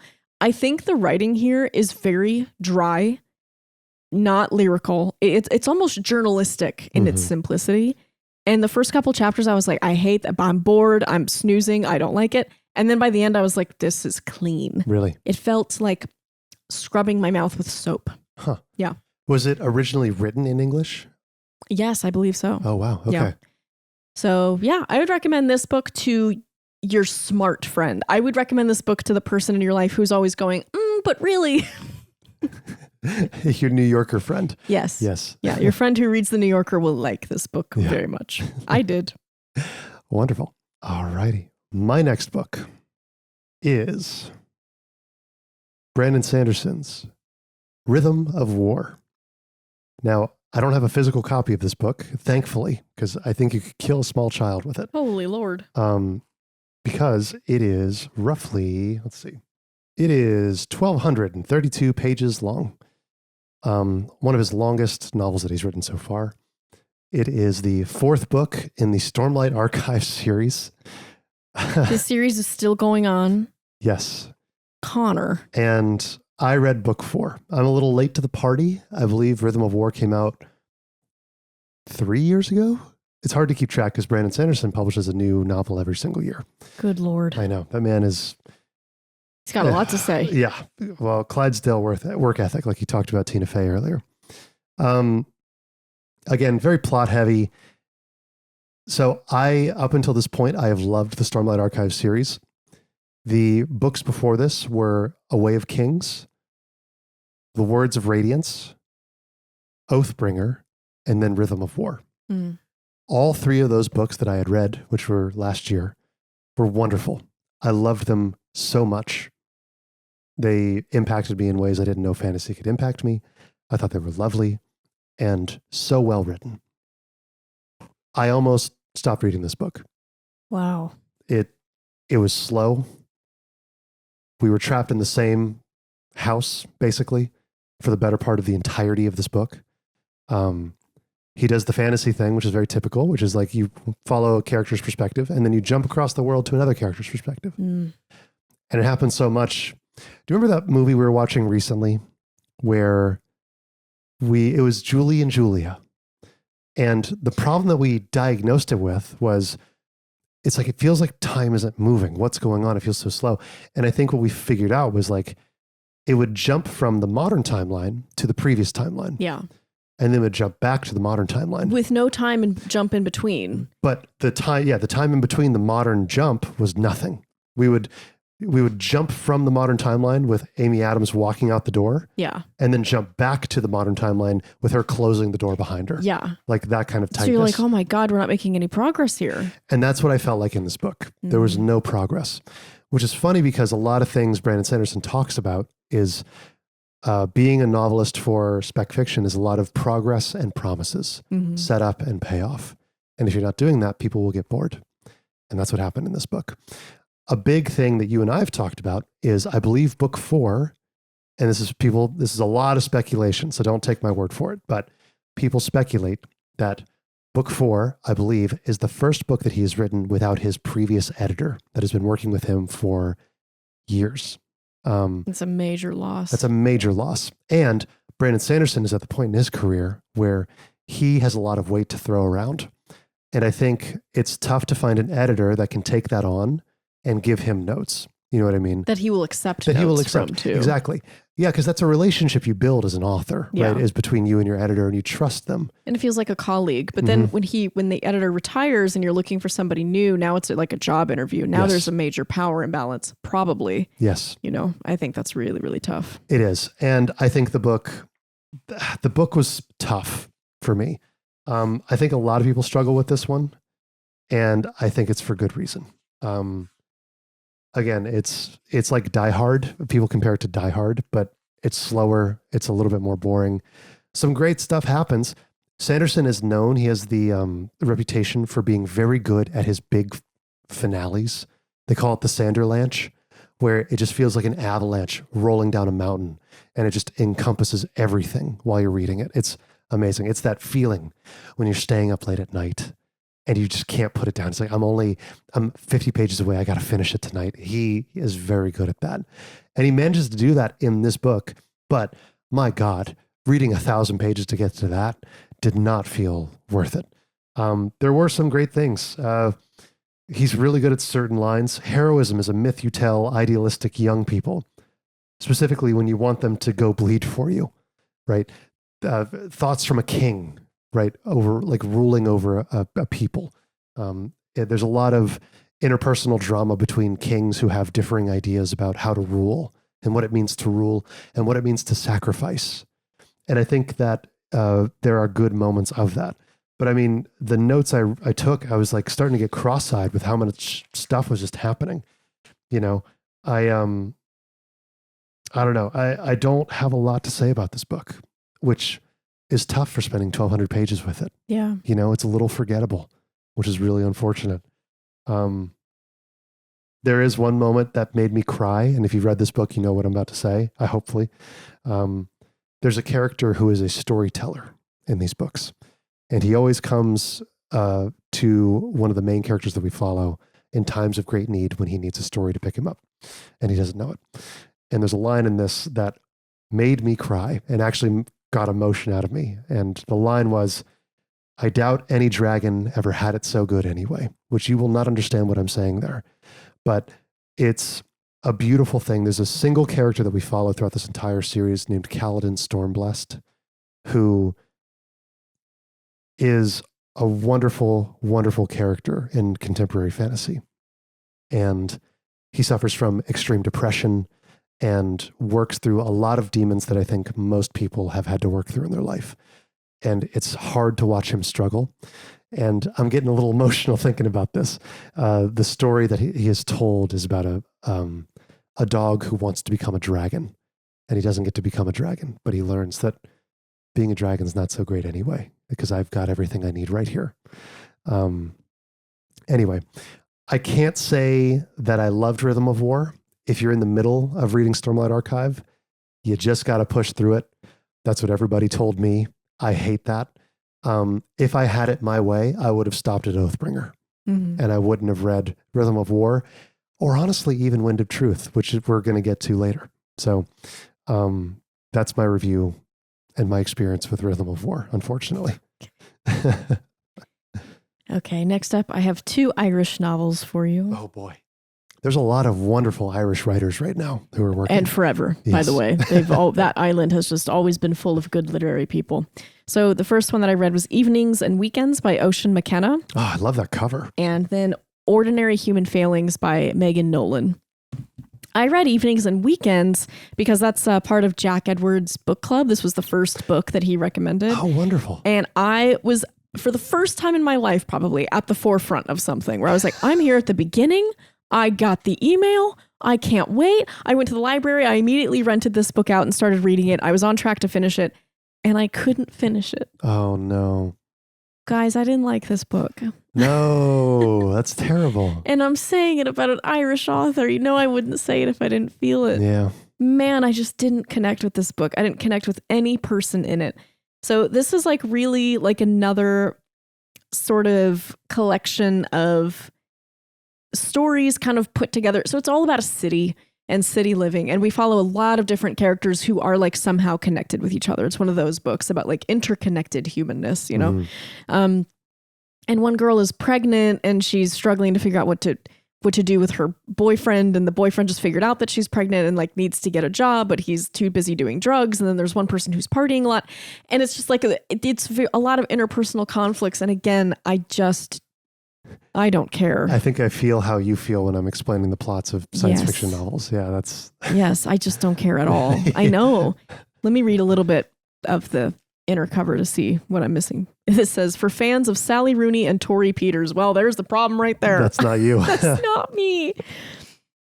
Summer in London stops for no one. Not the half-naked drunks and stoners, the bachelorette parties glugging from bejeweled bottles, the drag queens puffing on hurried cigarettes. It's June 2019, and everyone has converged on the city's parks, beer gardens, and street corners to revel in the collective joys of being alive.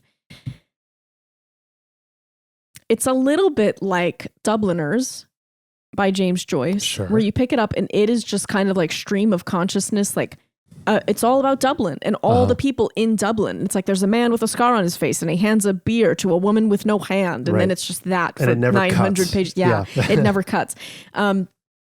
It feels a little bit like that, but with a little bit more interpersonal conflict. And like the characters are a little bit more zoomed in than I would say Dubliners. This is how I feel about that book. Just instantly deflated. I feel instantly deflated and exhausted. Terrible. And I stopped reading it like 90% of the way through. I just stopped reading this book because I was like, I've got like 5 other books at the library I've got to finish before I return them. And I can't spend another minute on this one. That's too bad. And it's really too bad. Would you recommend this book to anyone?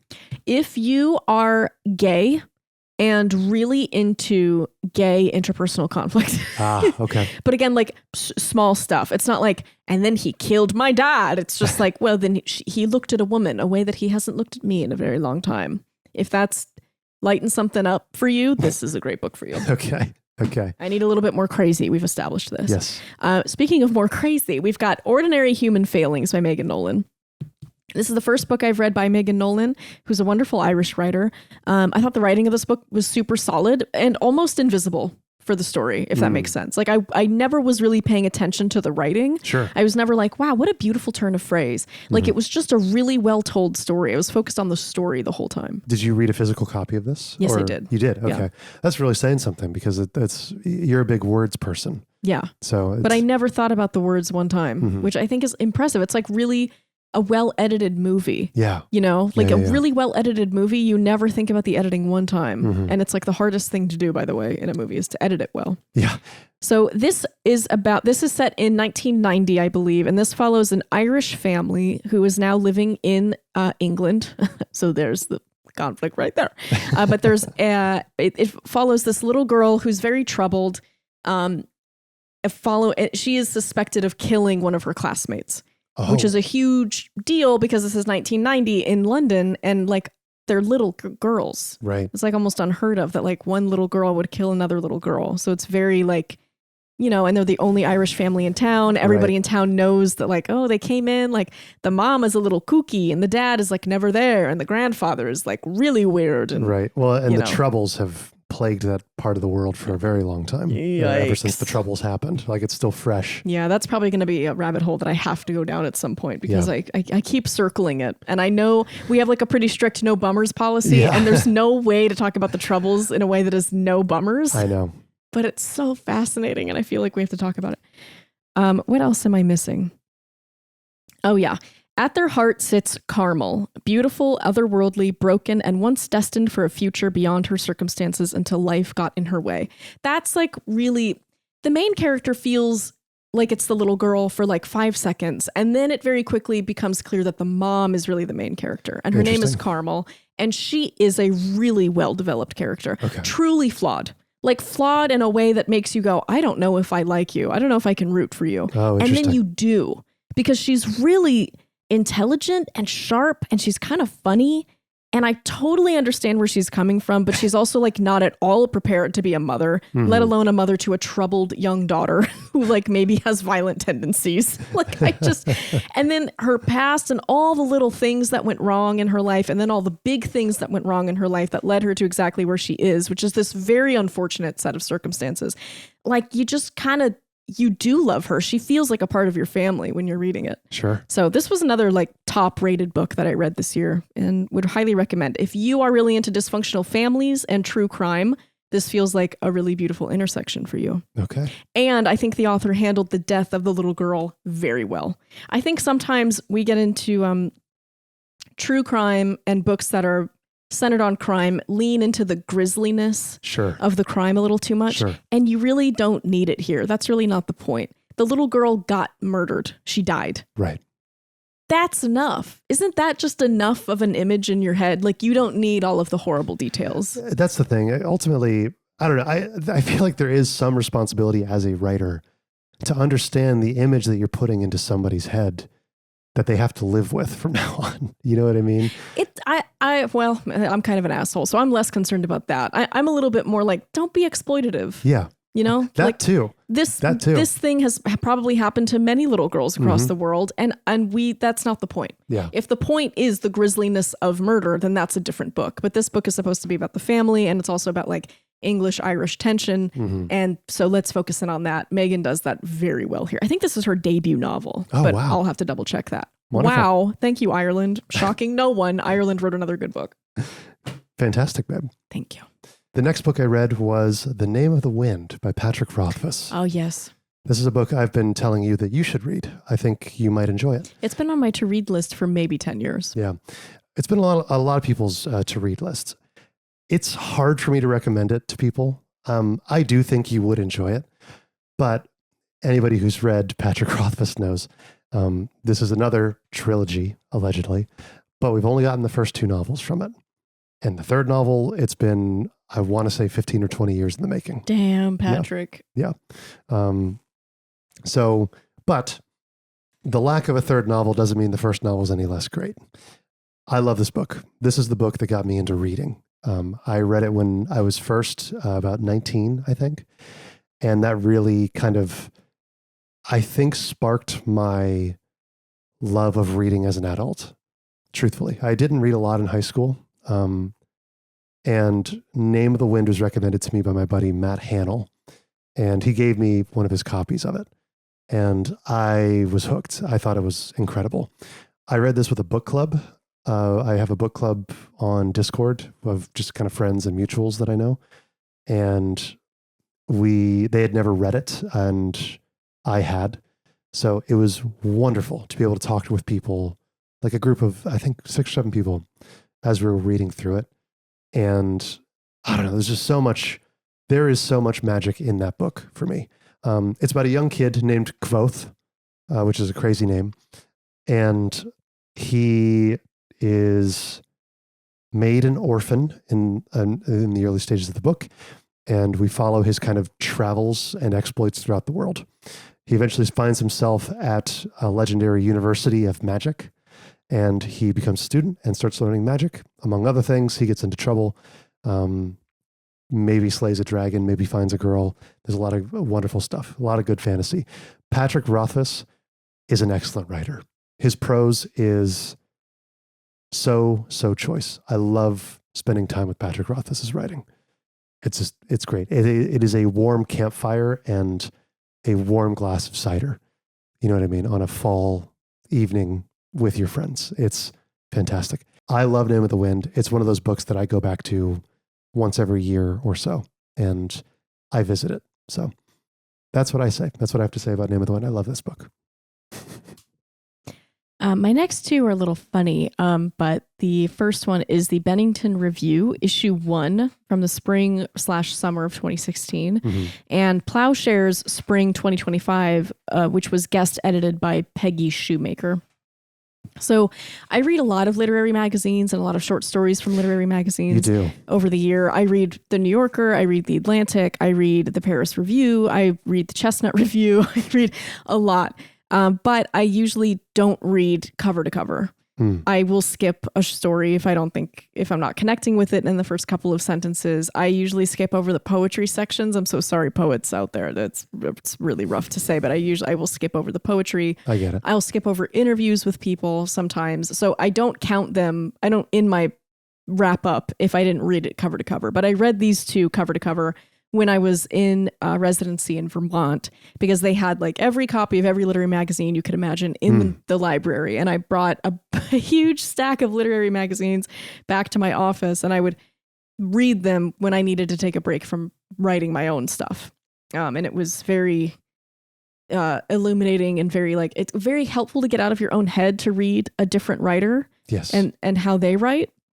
Which is why I think short story collections and literary magazines are so valuable, especially for writers. It's like, you just need like a shot of something. Like, okay, give me a shot of a crazy lady in Poland who gets separated from her friends and ends up going discoing. Mm-hmm. Awesome. Great. I wasn't thinking about any of those things a second ago, and now I feel a little bit more refreshed. So sure. I read these two cover to cover. The Bennington Review in particular was absolutely zero misses for me. Really? Okay. Whoa, delicious yum. And that's the first Bennington Review I've ever read. So I want to read more. I recommend them. If you're interested in literary fiction and literary magazines, I highly recommend the Bennington Review. Wow, yummy.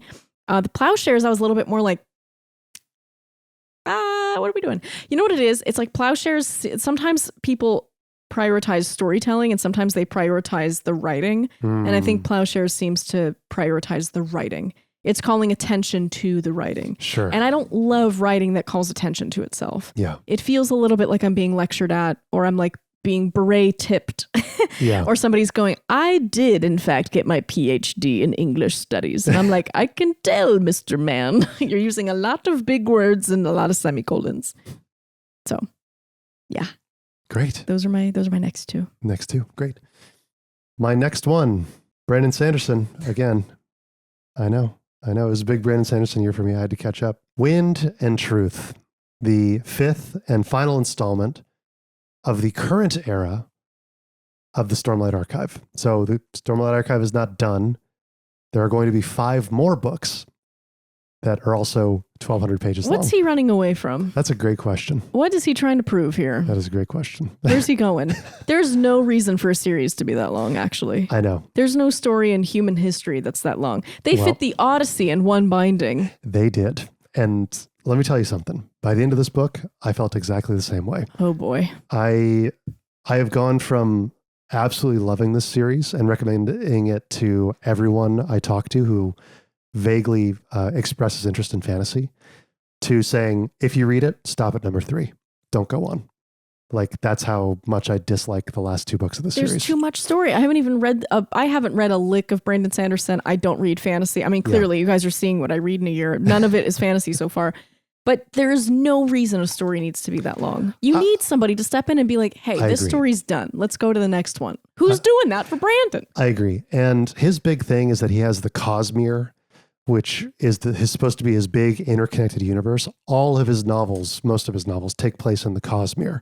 So it's on different planets. And this is the book where you start to see a lot of like his Mormon influence come through. I was just about to say different planets. Yeah. That's ringing a Mormon bell somewhere. It is. And the gods that we meet who are in charge of the planets come from other planets, and they ascended to be gods of, which again, it gets a little too into like the Mormon kind of hoodoo.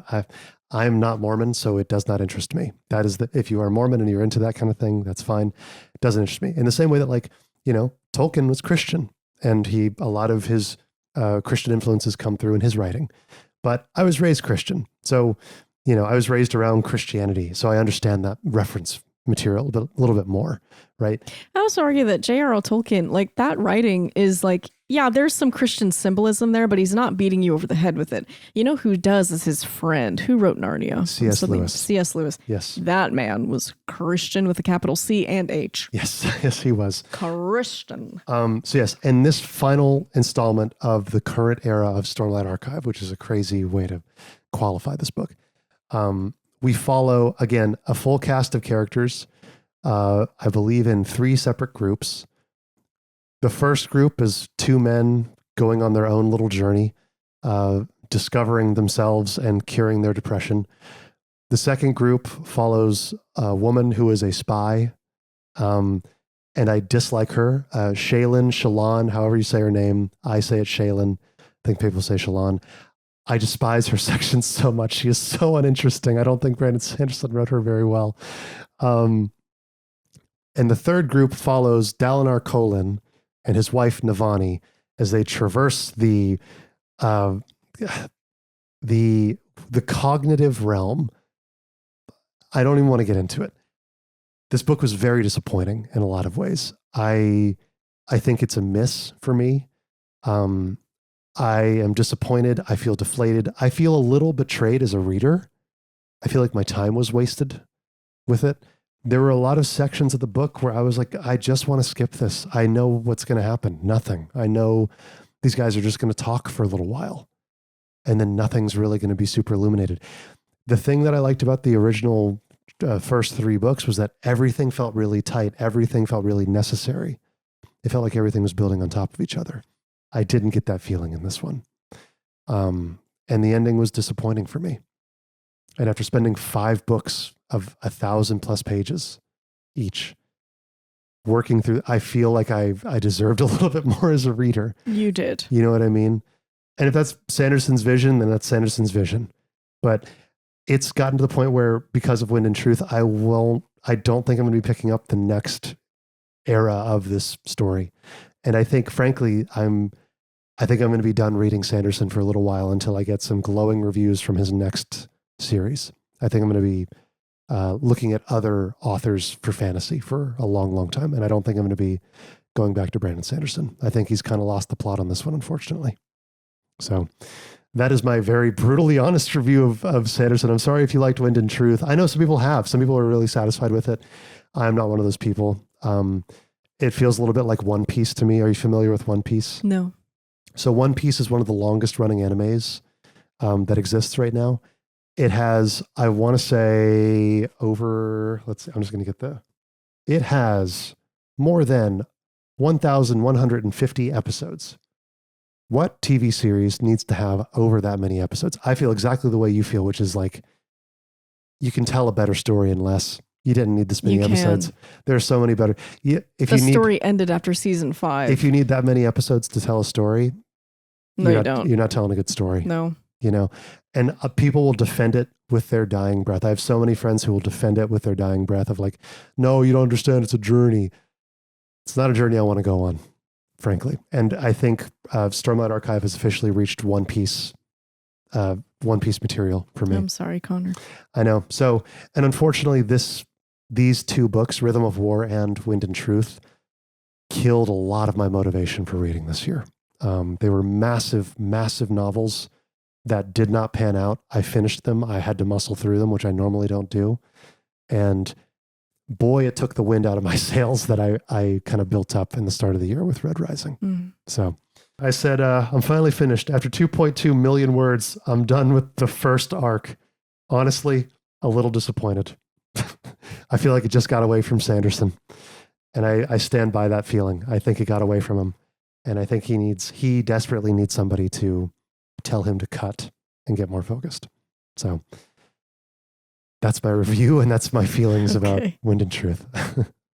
My next book was Winter by Allie Smith. This is part of her seasonal quartet. So she wrote 1 book for every season. The first one I read was Fall, and it was absolutely delightful. One of my favorite books that I read last year. And this book is called Winter, and it follows a very different, it's like what's it called? An anthology. So we don't follow the same people by any stretch. It's a totally different group of people, different family, and everybody's kind of coming home for the holidays. And again, it has to do with like some family and political upheaval. That is like a real consistent piece of Allie Smith's writing, is like she sprinkles in like family turmoil, personal turmoil, and political turmoil. And she wrote the seasonal quartet like right around the time that Brexit was in the news. Oh, is that right? She's a Scottish author. I think now she lives in not the UK, the Scottish is the UK, but she lives in London, but she is Scottish and was raised Scottish. So she writes a lot about Brexit and like the sort of unrest and tension that can be felt in that part of the world right around that time. I did not finish Winter. Really? I got like 90% of the way through and then I stopped. Because you loved Autumn, right? I loved Autumn. You've talked about that book so much. I'm surprised. I talk about it all the time still. I love that book so much. It's just such a beautiful exploration of like a very unique friendship and one that like I really connected to, because I've talked about this a little bit before on the pod, but I worked in a nursing home and working in medicine or in healthcare in any way, you know that there's always a chance that something could go wrong and you could lose somebody. And you still inexplicably bond with someone every once in a while. You just meet somebody who's in your family. Yeah. You're like, something in me recognizes something in you, and it hurts so much to lose them. Yeah. And so that book, Autumn, really follows this like unique friendship between like a younger woman and an older man. And he's sort of at the end of his life. I mean, it's called Autumn, so symbolically, it's very consistent and beautiful. And with Winter, I just didn't feel that theme was as well explored. I don't know. I'm having trouble remembering details. No scene really stands out. No characters standing out. And I read this book only a couple of months ago. So it's not like I read it way back in January. You know? Sure. I remember Big Swiss with more clarity than I remember this book. Oh, wow. So I would recommend this book to somebody who's not looking forward to going home for the holidays. Okay. Allie Smith is a wonderful writer. The writing is not the problem. Her humor is so vibrant and beautiful. It's such a breath of fresh air. Because, you know, you're covering like these heavier subjects. It feels good to have somebody just like, nah, nah, nah, nah. You know, she's kind of kooky. She's kind of weird. Sure.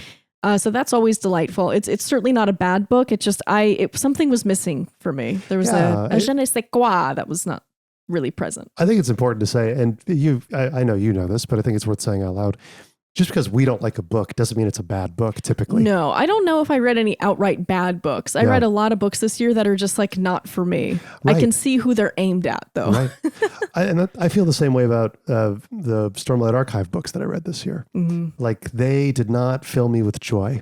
But there are some people online who are like, I love these books. They're so great. And, you know, good for them, not for me, you know? So I think it's just important to say, like, these are not condemnations of the books or the authors, but more of like, just not for us. Certainly not a condemnation of Allie Smith. I love Allie Smith. I have a lot of her books on my to-read list. I will read more of her books next year. Great. There's this one book in particular called Hotel World that I've been wanting to read. I want to read that book so bad. That sounds right up my alley. And it was nominated for a few big awards too, so you know it's going to be good. Wonderful. Yeah. What's your next book? Next book I read is called Eileen by Ottessa Moshfegh. At this point, I have read every book by Ottessa Moshfegh except for McGlue, which is a novella, I believe. Okay. So Eileen follows a woman who works at a juvenile prison in Massachusetts. Jesus. And this new, beautiful, alluring woman starts working there, kind of as like the prison psychologist to work with the boys and try to rehabilitate them, supposedly. And she uncovers that there is abuse happening in not the prison, but within like one of the boys' families. And she takes justice into her own hands. Ottessa Moshfegh is very good at building environment, a very particular sort of just off environment. Everything in here is familiar to you. It's almost like you've been here before, but you haven't. There is something very liminal about Ottessa Moshfegh. Interesting. And it's why I keep reading her books, because it's very particular to her. I've never seen it or felt it in any other book. She is so awesome at just giving you one detail that paints the whole picture for you. She'll say something like, oh, the bottom of my jeans were caked in mud and I felt them squish under my shoe every time I took a step on the cold linoleum floor. And the whole rest of the world just fills in for me. I'm like, that's all I needed. It's just an in. So she doesn't overwrite. There's no time spent like unnecessarily like delving into a relationship or details, but it is so vivid. Every picture is vivid. They made this book into a movie, actually, but the movie did not perform super well. Anne Hathaway was in it. Anne Hathaway was the alluring psychologist. Oh, is that right? Yes. So yeah, this book, I will say, of all Moshfegh's work, is my least favorite of all of them because it's a slow burn. I struggle with slow burn, guys. You don't like those? I don't. Just burn me. Burn me top to bottom throughout, you know?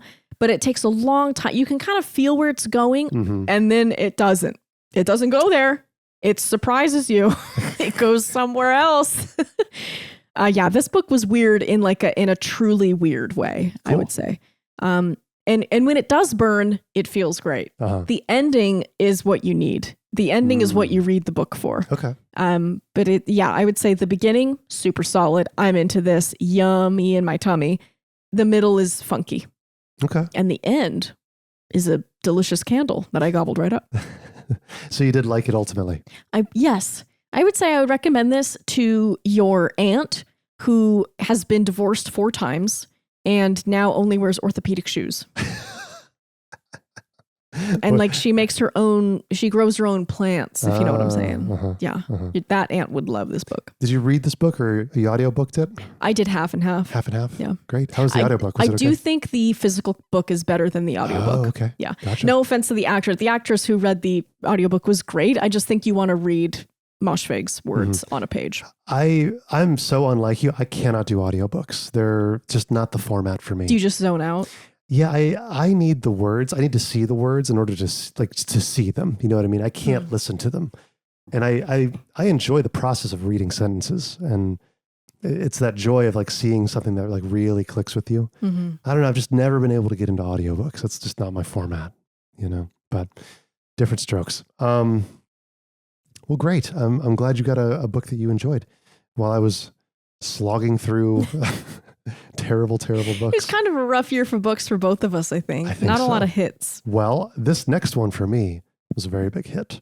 George Saunders. Oh. A Swim in a Pond in the Rain. Grandpa Saunders. Love George. Papa Saunders does no wrong. Takes such good care of you. Wow. He's a Dustin Hoffman literary. He is a Dustin Hoffman, absolutely. So you already know about this book, but I'll explain it for the people at home.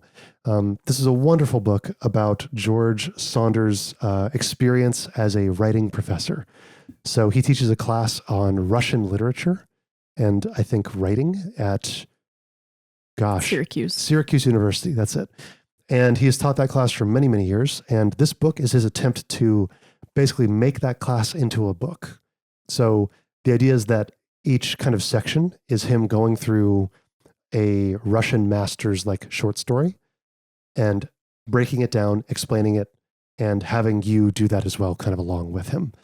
It is so wonderful. I got to read so many wonderful short stories by so many amazing, legendary Russian authors, Dostoevsky, Tolstoy, and Chekhov, I believe, was on there as well. So many wonderful stories. And George Saunders has a way of writing about him that is so magically disarming that you just fall into it like a comforter. It's just wonderful.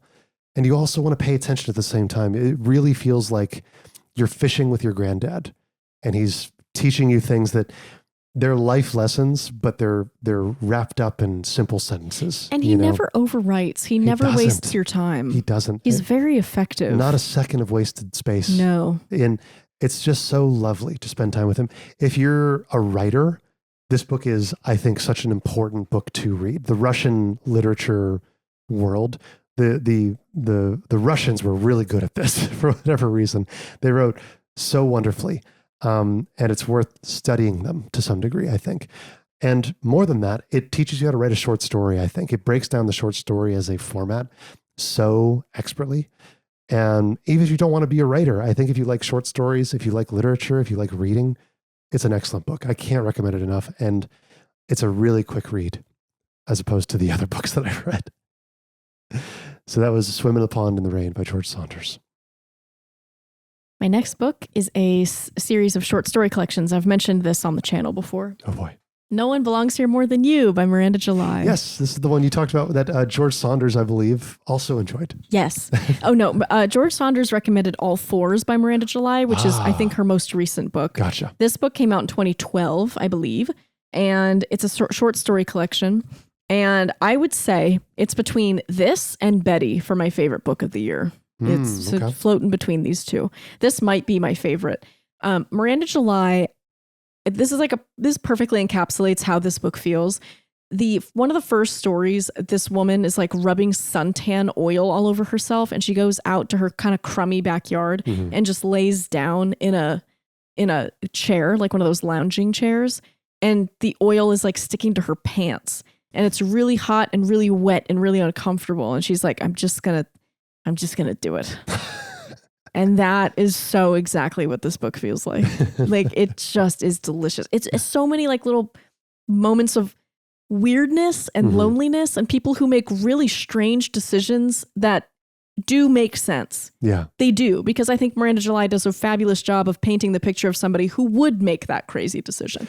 Interesting. Who would say that really offbeat thing in a room full of people. That's a real talent, Oh, yeah. Like to force empathy upon someone like that. Like yes. That's a real skill as an author. Yeah, somebody who on paper like should not make any sense, but you're like, I see how you got there. I totally get it. You're crashing out. Yeah. She writes a crash out like nobody else.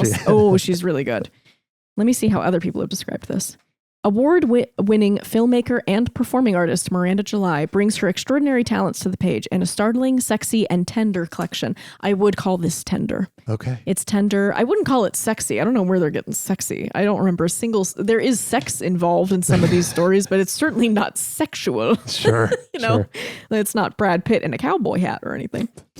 A benign encounter, a misunderstanding, a shy revelation can reconfigure the world. Her characters engage awkwardly, perfect word. They are sometimes too remote, sometimes too intimate. Yeah, that's really well put, actually. Okay. She writes a really beautiful variety of characters, but they all have this like similar sense of awkward off-kilterness that is, again, totally unique to Miranda July. Interesting. Yeah. It's funny because I read so much Ottessa Moshfegh's writing that you would think like, oh yeah, okay, so Miranda July and Ottessa, like they're kind of similar. No, like they are, like they probably exist in the same world, but they're not getting the same callback. You know what I mean? They're not going out for the same part. I do know what you mean. Like I think Miranda July's characters are a little more weird and like just like a little island of misfit toys, and Ottessa's are like more aggressive. Okay. They're a little bit more like destructive. Okay. I know you've mentioned Miranda July a lot. I think I want to pick something up by her. Maybe that'll be the one because I do like short story collections a lot. Oh yeah. And I needed it because I was really in a reading slump. I hadn't read anything that I loved in a long time. And I was like, I need just something kind of quick that I can listen to in the car when I'm in the car wash or when I'm grocery shopping, just someone to spend time with. Yeah. And Miranda July is, for all of her awkwardness, a really wonderful person to spend time with. Loved that. That's great. So you'd recommend it? I would recommend No One Belongs Here More Than You by Miranda July to your friend who is really into French New Wave cinema. Okay. I know who that person is. Yes. Yep. What was the next book on your list? It's another short story collection by another weird woman. This is called The Dark Dark by Samantha Hunt. I read a short story by Samantha Hunt in the Yale Review, and it is the best short story I have ever read in my whole life. I read it 3 times, leaning over my desk, just like drool splotching out of my mouth. I couldn't get enough of her. So instantly tried to find everything else that she'd ever written. And this was like the first thing that I came across and picked up. It's another short story collection. And here's the thing. The first story in this, oh yeah, it was scratching something deep inside of my heart that needed an itch. It was like I was reading that short story in the Yale Review, and then I read the short story in this, and I was like, this author is criminally underrated. Yeah. How are we not talking about Samantha Hunt? I still believe this, by the way. But that first story really set me up for like, oh, I am in for something magical. And then there were a couple stories in here that I couldn't tell you what was going on. Really? I was like, I don't know what we're talking about. There's some postpartum in here, I think. I don't know. I need to read something in here. You know, I think putting a short story collection together is tough because it's like putting an album together, right? It's like, how do you make something all killer, no filler when it comes to short stories, especially if you have such a wide breadth of work or wide breadth of subjects that you write about, like that kind of thing. But I'm not sure what your take on short story collections is when it comes to that. When it comes to it, like your preference when it comes to short stories. Do you have a preference of short story like styles or subject matter? I just don't want writing that wastes my time. I don't feel like Samantha Hunt wastes your time. Her writing is lyrical and electrifying and haunting and funny. Samantha Hunt is funny. She reminds me of my friend Haley, which will mean nothing to anybody here, but my friend Haley and Samantha Hunt have a lot in common. Where she's so honest and so like confessing something all the time that it's funny. Yeah. Because she is just naturally funny. So she says something so brutally honest and you're just like, yeah, that's hilarious that you just confessed that to me right now. And she's like, I know, I have more. And then she does. She always has more. So this person gave a really great, this was what the New Yorker had to say about it. Gripping, questionable. History holds up one side of our lives and fiction the other, one character tells Cora, and the novel's pleasures lie in the intersections between the two. This is a little heady.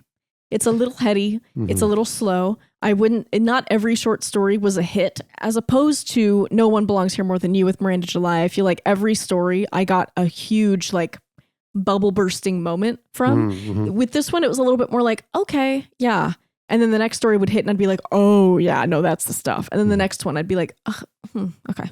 So kind of like a peanut butter sandwich. Sure. You know, sure. it's satiating. It will get done when it needs to get done, but you want a little bit more. Okay. And you do. But this was her debut collection of short stories. This was the first book she put out. So, wow.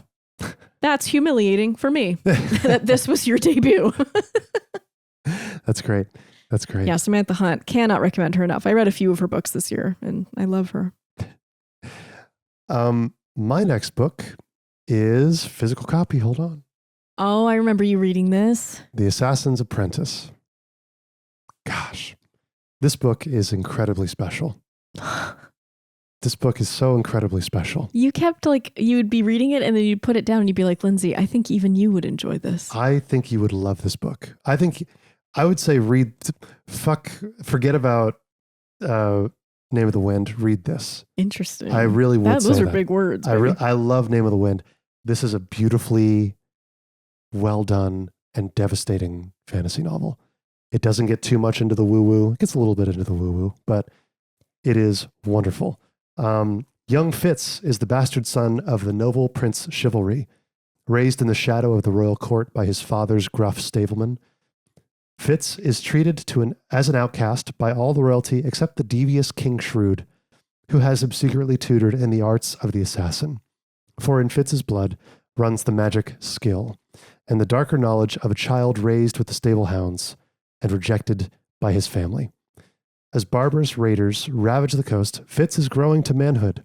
Soon he will face his dangerous, soul-shattering mission. And, though some regard him as a threat to the throne, he may just be the key to the survival of the kingdom. It follows the opening scene of this book. It's written so well. It's like written in the perspective of a child's memory when they were very, very little. Like, imagine trying to remember and recall something in deep fidelity when you're like 3 years or 4 years old, where you can walk around, but you can't really do anything yet. And his first memory is his grandfather and his mother walking him up to a castle and giving him away, saying, we can't take care of this child anymore. And he's the prince's son, so take him. And that's what starts his entire journey as being the bastard child of a prince in this castle. Beautiful, beautiful, beautiful. I cannot say I recommend this book enough. I want to read some quotes from it. Hold on. Some wonderful scenes. Robin Hobb is a beautiful, beautiful writer. I love her prose. This book came out in the 90s, which is incredible to me. It feels like extreme contemporary fiction or fantasy. One of the last lines in the book, spoiler alert, is men cannot grieve as dogs do, but we grieve for many years. I think this book is so devastating. It manages to weave political conspiracy along with kind of capturing that magic that like Harry Potter does, where it's like watching a kid as an apprentice become and learn a thing from a master and the adventures that they go on. It's a bit of a travelogue where you get to see the breadth of this massive kingdom that's very interesting, and the political intrigue and the court intrigue and all the moving pieces of it. And on top of that, the interpersonal relationships that they build and the way that, much like Pierce Brown, Robin Hobb is not nice to Fitz at all. He goes through so much devastation, so much loss, so much regret, and ultimately so much death that leaves him a bit hollow. This is the first book in a trilogy, and I am currently in the middle of reading the second book, and I'm loving it. I think it's so good. It has gotten me out of the reading slump that Sanderson put me into. That's good. Yeah. Okay. My next book, I know I was trashing poetry just 5 seconds ago, but my next book is a poetry book. Oh boy. It's called I Know You're Kind by William Brewer. And this is all a poetry collection based on his experience as an addict in West Virginia. So it's very Appalachian in its visuals. And it's also very, it talks about before addiction, being active in addiction, and then post addiction. And all of these stories are kind of like interwoven together. Gotcha. So there are some really beautiful poems in this book. And I am not a poetry person. So you could take that for whatever it might be worth to you. Actually, he quotes Cormac McCarthy at the beginning. Hmm. I know you're kind, he said. What's wrong with you is wrong all the way through you. And that really does perfectly, succinctly capture what this book is about. That is a very Cormac McCarthy quote. It is, isn't it? Yeah. You could pick him out of a lineup for sure. Yeah. Yeah, this is the best poetry collection I've read since Langston Hughes. I read a lot of Langston Hughes last year, and that's hit after hit for me. There are no skips on those songs. But yeah, William Brewer did something really special with this. That's awesome. Again, very brutally honest and very gorgeous. No wasted space. Delicious. I do think it's worth saying, and we can cut this if you don't feel comfortable talking about it, but you and I both have addicts in our respective families. Yes. I mean, is that kind of what led you to read that book? No. So I was at residency, and one of the women who was there was writing a short story collection based on her family, who are all from West Virginia. Okay. And one of the people who runs that residency mentioned, have you heard of I Know You're Kind by William Brewer? You should read that. Because a lot of West Virginia stories and movies and references, that's not the true West Virginia. It kind of becomes a caricature. Yeah. It becomes a caricature of like the Appalachian mountain man. And like West Virginia is a very particular, special place with a very special and particular character. And I think it's very difficult to capture unless you spent an awful lot of time there. Yeah. And so she read that book and I read that book too. Interesting. I really trusted this person's recommendation, so I picked it up. I should pick that up because like most of my family is from West Virginia, and that's a big part of like how they grew up and how they are. So I'm curious to see like I would read that. I would read I actually would read that poetry collection. That sounds great. I know. In this, it's very non-pretentious, and it's also there's something very alluring and haunting about the dichotomy of West Virginia beauty, because I think West Virginia is one of the most beautiful states here in the United States. And so like the dichotomy between that and like heating up a spoon is just, it never fails to just like break something open in me. Yeah. It's just, it makes me so, the people of West Virginia have just gotten the short stick every time. Every time they have. We fail West Virginia. Yeah. So beautiful book. Couldn't recommend it enough. So my next one is called Horses by Elwyn Hartley Edwards. It's one of those eyewitness books where it just gives you like a brief overview of like horse anatomy and history. Oh, I remember you picking this one up. Yeah. I read this in the library sitting at the children's table and I read it cover to cover. That's great. And honestly, my only complaint is I wish there was more information. Yeah. I was like, they could have gone on a whole diatribe about this. Give me a whole chapter on Clydesdales. What are we doing? Now, you grew up around horses, so you know a lot about them. Is there anything you learned from this book? It was a lot of relearning information. A lot of stuff came up, like how we measure horses is by hands, and like who the tallest horse in the world ever was, and like how we bred draft horses, and like in the Scottish Highlands, and horses are my all-time favorite animal. At some point, I will be doing a rabbit hole, and I promise this is interesting about horses. So I'm warning you all now that even though nobody wants it and nobody asked, I'm going to have to do it. Lindsay is a recovering horse girl. I'm not even recovering. I'm full blown in the trenches of it. But yes, we ran a horse ranch in Texas for a long time, and we taught kids how to ride horses. And I also did like some barrel racing out in the corrals on the ponies. I've been obsessed with horses my whole life. Yeah. I wouldn't be surprised if horse was my fifth word. Mom, dad, food, tired, horse. Horse, yeah. Absolutely. My next book, sticking in fantasy, I didn't really genre bend too much this year, was The Wise Man's Fear, which is by Patrick Rothfuss, and it is the second entry in the King Killer Chronicles. So it is the sequel to The Name of the Wind. Follows the same character. It is from his perspective. The way these books are written, it's our main character, Kvothe, as an older man, retelling his story to a scribe. And the scribe is writing down his story word for word. That's the idea. So it's him kind of recounting his entire life and all the things. He's now in his older age, a legendary character in this country, around like the whole four corners of the world. And he's in hiding, and we don't know why. And part of the idea is that we're learning that through the story. So great book. Again, to me, it's actually even better than Name of the Wind, because it's a sequel that just gets right into it. I mean, it picks up from where the first book leaves off and doesn't skip a beat. It's the first 10 pages of like, oh yeah, and this happened and remember that. And then, okay, and now we're back into the story and let's go, which I really appreciate. And they cover a lot of ground. There's so much to do and so much to learn. Again, it's Patrick Rothfuss. He's a beautiful writer, but he hasn't released the third book. I feel such a strong need to say that out loud. Anytime Patrick Rothfuss gets brought up, I recommend the book in terms of they are wonderful books. Even though it's not a finished trilogy, you can still get a lot of enjoyment out of them. But if you're looking for a totally completed story, you will not get it. There's a lot of predictions that he's just not going to finish the series. I'm hopeful that he will. He is a writer. Writers hate not releasing. Nobody thinks about that book more than he does.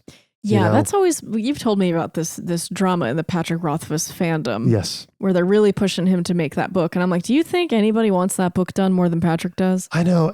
And people ascribe such malice to him, which maybe it's partially earned by him. He can be a bit of a prick online. Oh, really? He can. But it's also when he's poked, you know what I mean? It's never unwarranted, him being a prick. It's when people are like dunking on him on Twitter or asking him at conventions or just harping. And it's like, leave him alone. It's like that girl who went up to a panel at a recent convention and basically asked George R.R. Martin, like, so you're going to die soon. Who's going to finish the book? It's like, yo, that's not appropriate. Why do you think that's appropriate behavior? We don't talk to people like that. That's insane. He's still a person. That's a person. That's a person. So, Patrick Rothfuss runs a nonprofit that helps the world. I think by giving them like food or animals in third world countries to like, it's called World Builders, the World Builders Association. They do a lot of wonderful work and fundraising. Anyway, Wise Man's Fear, fantastic book. We're still waiting on the Doors of Stone. Probably won't happen for a very long time. So still great books and that you can enjoy. That's my review of The Wise Man's Fear. This is a reread for me. I reread these books this year. My next book, I was feeling hot when I came off the poetry by William Brewer. I was like, maybe I'm a poetry girl now. Finally, the world has cracked open. Oh boy. And I'm seeing the light through the little cracks in the floor. Beautiful. And so I picked up Upstream by Mary Oliver. I cannot tell you how many times I've been recommended this book. People are like, look, even if you don't like poetry, you will love Mary Oliver. Right. Just read her. And they quote Upstream constantly. I know people who have these poems tattooed on their body. Are you serious? That's how much this book is loved. Wow. Y'all, I am not seeing the money here. Really? You weren't getting into it. I didn't love it. So she has poetry interspliced with like biographical information on like Edgar Allan Poe and like other poets. And I started skipping those sections when I was reading. Is it like an experimental thing? No, I don't know. It's just like selected essays and poems. Oh, I so see. She like combined her poetry, which is all like very naturalistic and it covers like the natural world and animals. And like some of it is really breathtakingly beautiful. I never get sick of a woman writing about the woods. I never get sick of it. Every time someone finds a new way to describe a river or a fox in a river, I also want to tattoo it on my body. So I feel it there. And then she loses me instantly by jumping to these essays about Edgar Allan Poe and in 1796, then he went to Russia and he met so-and-so there and they sat on a tank and then he wrote another poem there. And one, I don't care. And two, like, just tell me about the woods. I'm here to read the woods. And yeah, some of the poetry was absolutely astonishing. Absolutely, I agree. And then some of it was just, I don't know what this is. I don't know how this qualifies as poetry. And this is like what gets me frustrated about poetry and why I don't read a lot of poetry is because it's very hard for me to tell sometimes, like, why is this good? Yeah. This got published and is generally considered brilliant. I can't see it. Yeah. What's the thing I'm missing? Because I can't see it. This is just like a jumble of words to me. I'm not feeling anything. I'm not seeing anything. There's no lyricism. There's no music. What is it? And I don't know. I don't know. That's interesting because Mary Oliver is one of those like heavily recommended if you want to get into poetry, start here. Yes. And I tried another one of her books too, because I'm not giving up on her. Oh boy. I also read Blue Horses this year. This is another poetry collection. This was even worse than Upstream for me. Really? I couldn't tell you a single thing about this book. I don't remember one poem, one image, one person, nothing. It's just like a blank slate. I'm shocked that I read this. I'll forget that I read this next year. Oh. I'll probably walk by it in the library and be like, I should give Mary Oliver another shot. I'll pick this one up and I'll reread it. And I won't remember it then either. What a shame. It's just, y'all, I'm trying. I'll try again. Is there anyone that you think would enjoy Mary Oliver's poetry? If your high school boyfriend's artsy mom would love Mary Oliver. Okay. Yeah. Okay. She's in tune. I think she gets it. Yeah. I don't have access to that yet, but she does. Right. Not your frequency. Not my frequency. Yeah. That's even okay. a little bit. It's really okay when books aren't your thing, you know? It's very strange with like William Brewer. I'm connecting more to that. And I've never struggled with meth use in my entire life. And I'm reading his poetry and I'm like, you are connecting to something deep inside of me. Yeah. You're pulling on a little harpsichord string that lives in my lung. Right. And Mary Oliver, I have way more in common with. And I'm just like, who are you? Yeah. Why are you talking to me? One of those things is it's the unspoken kind of it factor of certain things, right? Yes. It's a little, you know what it reminds me of a little bit? When I was at USC, I was getting my MFA and they set you up with a mentor, a faculty mentor. And they hooked me up with this woman who worked on Mulholland Drive. She's brilliant. Everybody was like, oh my God, you got the best one. And I was like, oh, thank you very much. And then I met with her and I was like, oh, we could not be more different.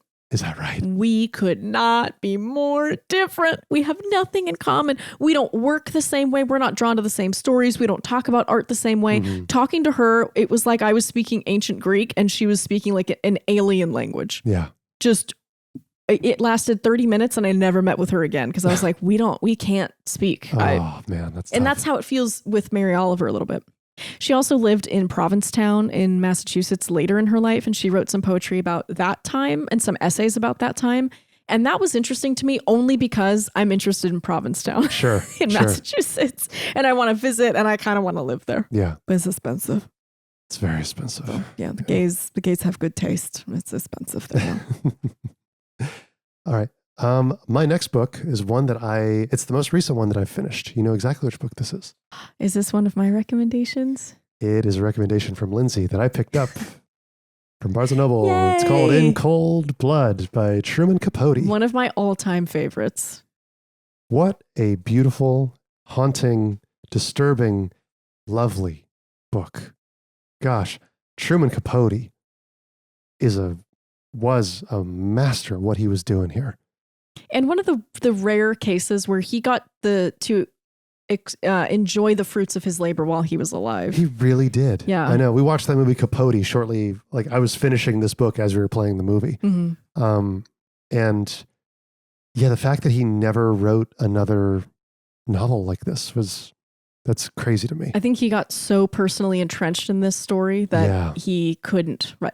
But tell everybody what it's about. It's a pretty American classic, so you've probably heard of it. Yes, this is considered like one of the great American nonfiction novels of all time. Makes me proud to be American. One of those rare cases. Absolutely. So it is about a family of 4 being brutally murdered randomly in the middle of the night in a small town in, I believe, Kansas, or Kentucky. It's Kentucky, and it's just tracking who the family was. It's kind of an op-ed on them.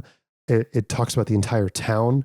Truman Capote is a reporter, basically, who goes through and reports on the entirety of these people's lives, the entirety of the town and who they were, their neighbors, the people who murdered this family and their childhood and their family, and draws these very long cords of connection between everyone and wraps it up in such a way that it's like devastating to your heart.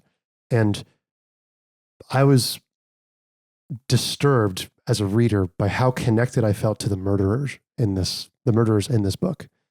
That's how good Truman Capote wrote this, is that I felt bad that this murderer who confirmed killed this family brutally got executed by capital punishment.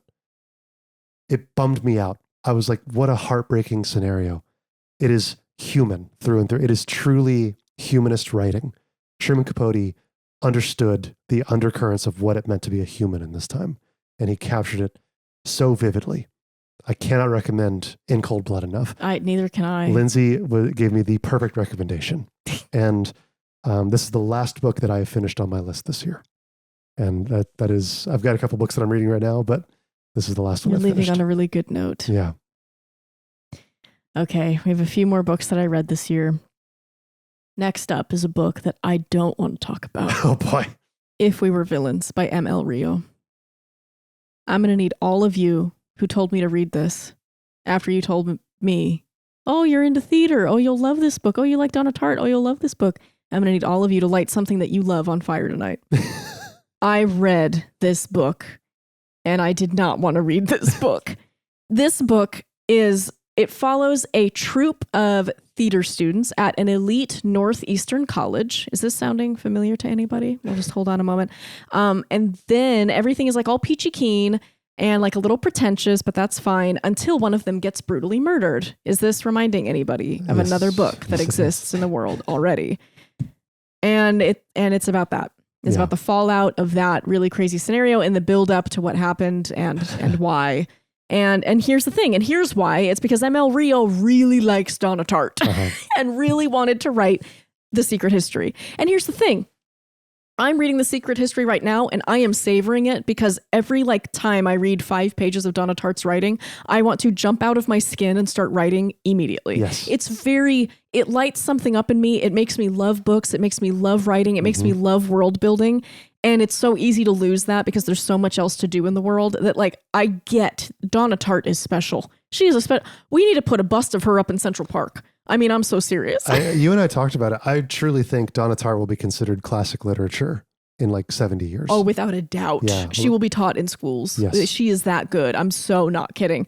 And so when I was told that there was a book that similar, dark academia, there's a group of students and something dark happens, you might like this. This is the Greta Van Fleet of literature. Oh man. And y'all know how I feel about Greta Van Fleet.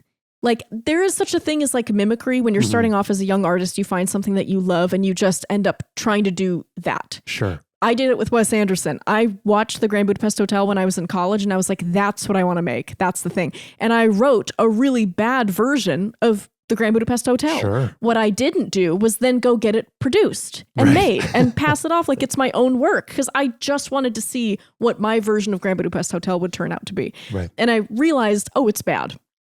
Oh, it's bad. I can't write The Grand Budapest Hotel. I can't write a Wes Anderson movie. Yeah. I can't. It just doesn't come out right. I'm not that European. Okay. Neither is he. He's Texas, but for some reason he's so European. It's just crazy. So yeah, I think at some point in your own artistry, you have to leave behind your own references. Yeah. And you do have to develop your own voice and your own thing. So Greta Van Fleet, they love Led Zeppelin. I get it. You got to make your own thing. Right now, you're basically a Led Zeppelin cover band. And this is the same thing. This is The Secret History, just in a slightly different cover, but barely. So if you liked A Secret History, then you'd probably like the book in terms of it's the same thing. No. If you like The Secret History, you will not like this book. This is poorly written. And I found out that M.L. Rio is a screenwriter, and I was like, damn straight she is. Damn straight she's a screenwriter and tried to write a prose book. Yeah. Yeah, it reads like that because every scene where there's a lot of characters, there's too many characters. Cut 2 of them at least. But every time there's more than one character in a scene, it's just written character name, line of dialogue, character name, line of dialogue, character name, line of dialogue. Oh, interesting. It's basically a screenplay. Yeah. And I'm like, when you're reading a book, dialogue scenes are usually handled a little bit differently. Yeah. But you can't leave, you can't do that. You can't leave that behind for this new format. Pisses me off. This book makes me angry. And I'm angry at the author for doing this. I don't know if she's written anything else. I don't know. Maybe she's going to write her own version of the Goldfinch. Maybe the Bronze Finch next year. Get excited, everybody. Yeah, the writing in this was so lazy.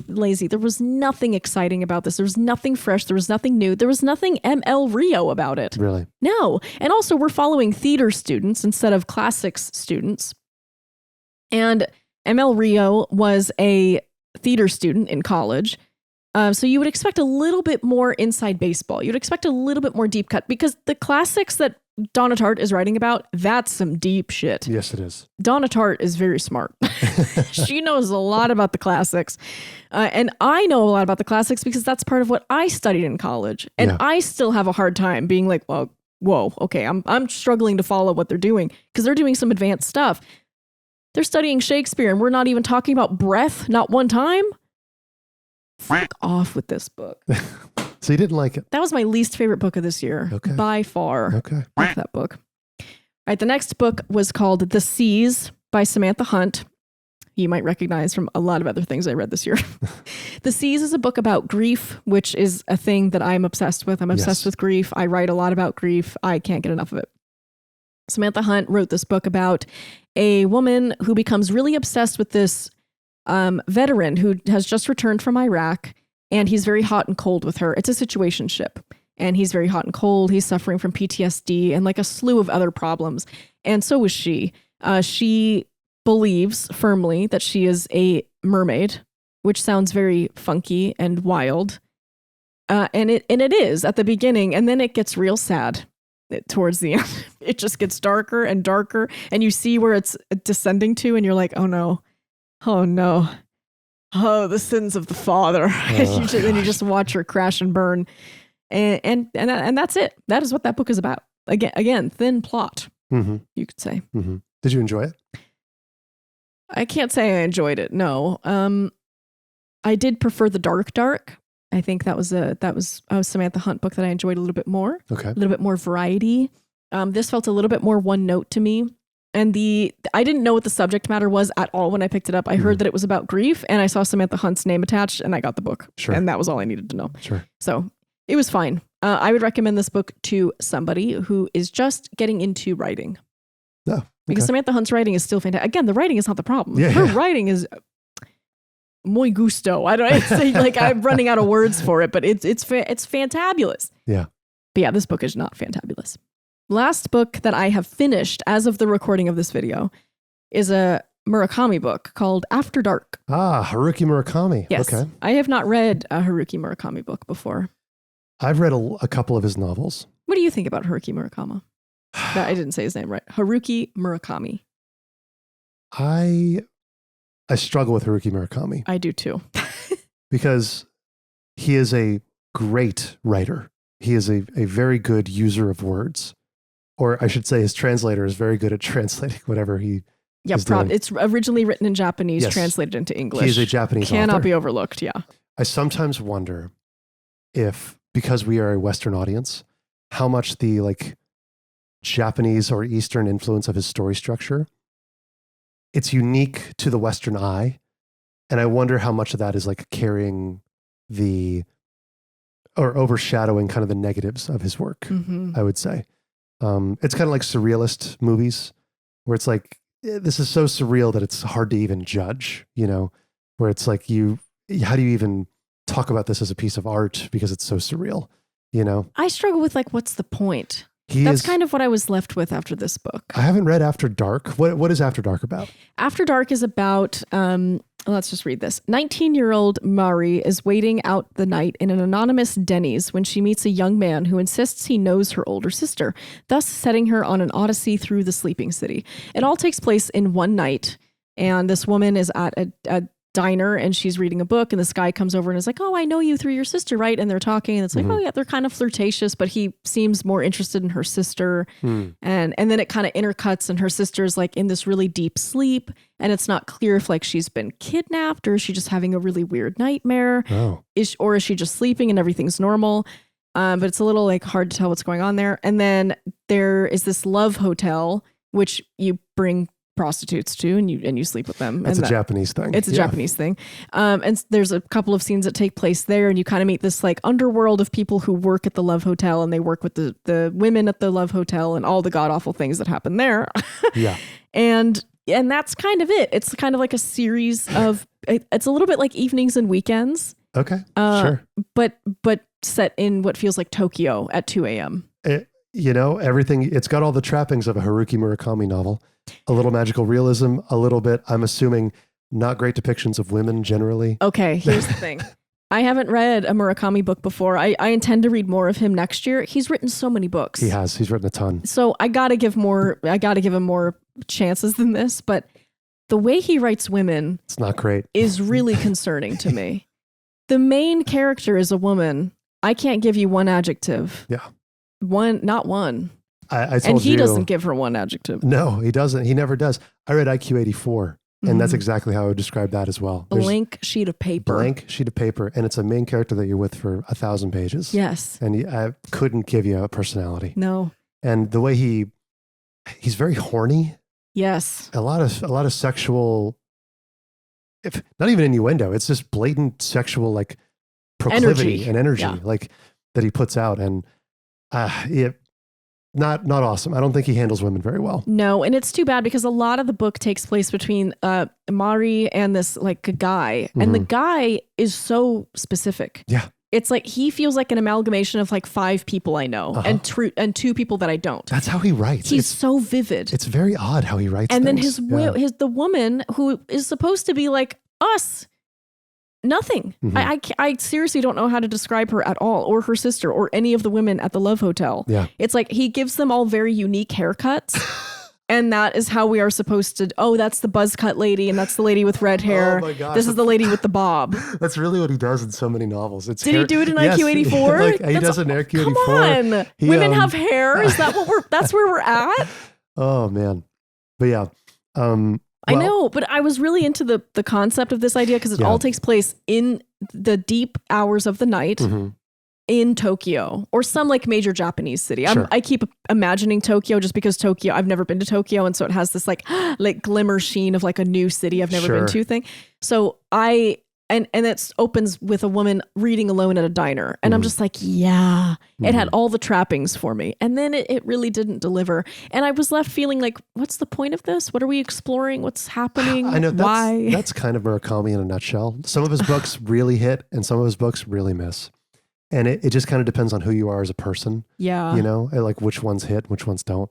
And again, I'm not sure how much of this is because it was originally written in Japanese and I'm reading a translation, but I really struggle because Murakami includes a lot of details that we don't need. Yes. They don't add anything to the scene or to the tension or to the characters.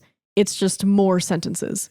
Yeah. And I'm a little bit like, oh, come on. You know, I always rent 5 or 6 books at the library at a time. So I'm like, okay, I got 20 days. Like we're on a time crunch here. I got to go. And Murakami is like, well, let me keep describing the tuna fish sandwich this character is eating. And you're like, he tends to get bogged down in the hyper detail. Again, he does. It's hard because we're American and we're English readers. Like how much of that is Murakami as a writer, as an author, and how much of that is like Japanese in nature, right? Japanese authorship in nature. Literally like innumerable amounts of misses here simply because of the language barrier. Yeah, I think so. But you do intend on reading more Haruki Murakami.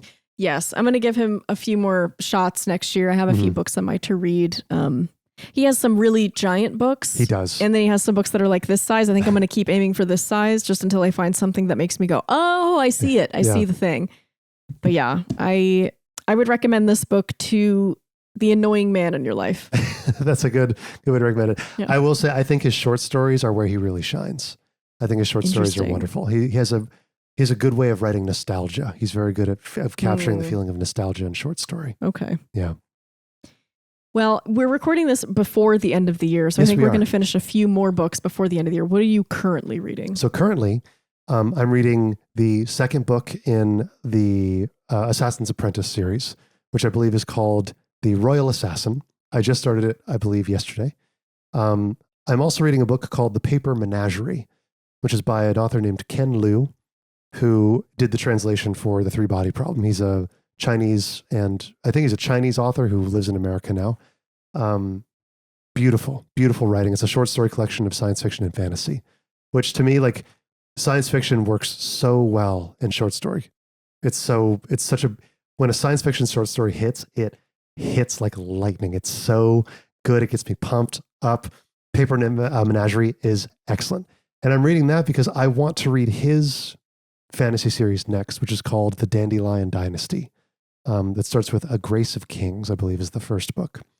I'm also reading and almost finished with my last physical book of the day, which is The Road. Another Lindsay recommendation. Another Lindsay recommendation. Are you sensing a theme here? What Connor naturally reads and what I force upon him.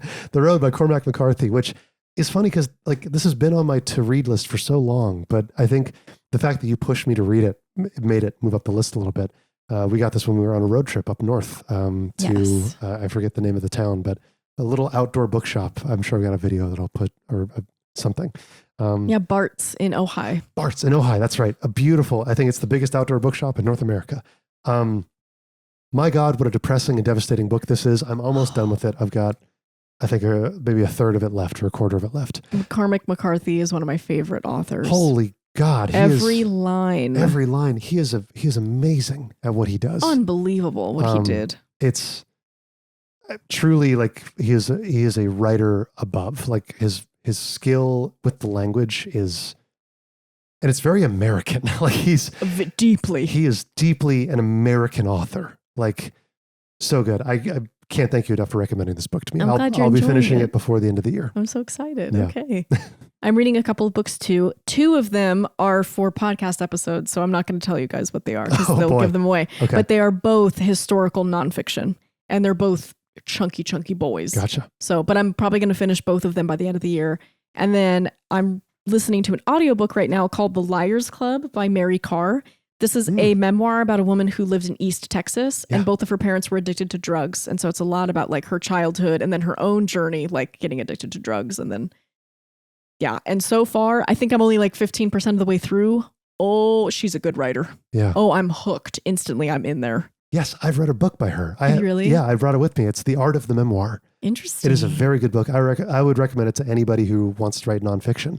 It's a beautifully written book. So I bet it is. This book so far is delightful. And the audiobook is written or read by her. Oh, wonderful. Yeah, and she's got that great East Texas accent. It really fantastic. It immerses you. Fantastic. So I'm listening to that. And what's the other one? Oh, I really got to finish Pilgrim at Tinker Creek. Excuse me. I got it. It's by Annie Dillard. And it's all natural writing. This woman spends like 1 year alone, sequestered in the wilderness. Oh, you told me about this book. And she writes about like the ducks that she sees and the trees as they change over the seasons and the grass over the course of time. And it is beautiful. Every time I listen to it or I read it, because I'm doing like half and half audiobook, half physical. There's a line that I want to write down and get tattooed on my forehead. It's beautiful, but it's hard for me to go back to just because there's nothing happening. Yeah. It's, Annie Dillard is going to write beautifully about a duck. Sure. And that's what I'm getting into. Sure. But if you let yourself fall into it, I imagine it's very enjoyable. Yes. Yeah. And, there's one more that I'm starting. Okay. Independent People by Haldor Laxness. What a last name. Yes, that's a pretty massive book too. I just started it, so I'm probably not going to finish it by the end of the year because we've got quite a bit more to do and these other books I want to finish because I've already started them. But those are the books of 2025 for me. Wonderful. Lindsay, thank you so much for sharing your books with me. Thank you for sharing your books with me. You're such an avid reader. You do so many audiobooks. I'm always wondering what you're reading. So it's good to get a little bit of insight. We talk about what we're reading, but at the same time, a little bit, yeah. I know you go a little cross-eyed when I start talking about fantasy too long. I do a little bit. Yeah, which I don't blame you for it. I get it. I get it. It's hard listening to me rant about, Githalcranax stole the Plumble and, the kingdom just fell apart. Not the Plumble. Yeah. Yeah, I mean, it's imagine it's how you feel when I'm telling you, well, this is like a book without a plot. And the characters are faceless, so we don't know where they're from. And they have issues in their marriage. And you're just like, yeah, that sounds great, Lindsay. I think a good challenge would be you pick a book for me that you think I maybe wouldn't read otherwise. And I pick a book for you that you maybe wouldn't read otherwise. Yes, I want to make like a TBR for you. Oh, yeah, that'd be great. I really want to do that. I'm curious to see what people in the audience think, both about the books that we're reading, about our opinions of them, and about what they think we should read next based on what we're reading currently. Yes. Did I make you angry with If We Were Villains? I'm sorry. But also... That's the most brutal you've been on a book in a while, I would say. I'm offended by it. On behalf of Donna Tartt and everybody else, and theater students and Shakespeare, I'm mad. The takeaway for me is Donna Tartt's writing is wonderful. You should definitely read The Secret History. Read anything by her. It is a beautiful book. Wow. You will not regret it. Yeah. I know I think I was a little too down on Wind and Truth and Brandon Sanderson. Not. You were honest and it was wonderful. And I feel bad for people who like it. I don't know. I don't like making people feel bad for the things they like. You know what I mean? No, that shouldn't be the thing. I want the author to feel a little bad about what she did. Exactly. Because she knows what she's doing. Right. That's mimicry and you profited off of it. Because I think a lot of people read the same book over and over again. They read The Secret History and they read If We Were Villains. They love the kind of gothic, the dark academia group, but like found family thing. Right, exactly. That's why the same romance books keep getting made over and over again, right? Oh boy. I know. Don't anyway, even get me started. This episode is going to be incredibly long, so I won't waste time. Thank you for sharing your books with me. And thank you for going on this journey with us. And a special thank you to our coffee members who, without their support, we could not make the show. We could not have the time or the equipment or the wherewithal without you. So thank you so much. And if you are interested in supporting our show a little bit, you can go over to our coffee page. We have some posts and some pictures over there. And if you donate a certain amount and you become a member, you get special mini episodes. Yes. Which have been very fun to make. They have. So, we're starting to make a lot more of those, hopefully, in the future. If I can tempt you a little bit. But anyway, yes, thank you to our coffee members and thank you to our subscribers, people who subscribe. It would mean a lot to us if you liked this video and subscribed because we make stuff like this and we love growing the community. We love reading comments from everyone. We want to make more stuff like this in the future. So thank you for joining us and we'll see you next week. And I'll see you in 2 seconds.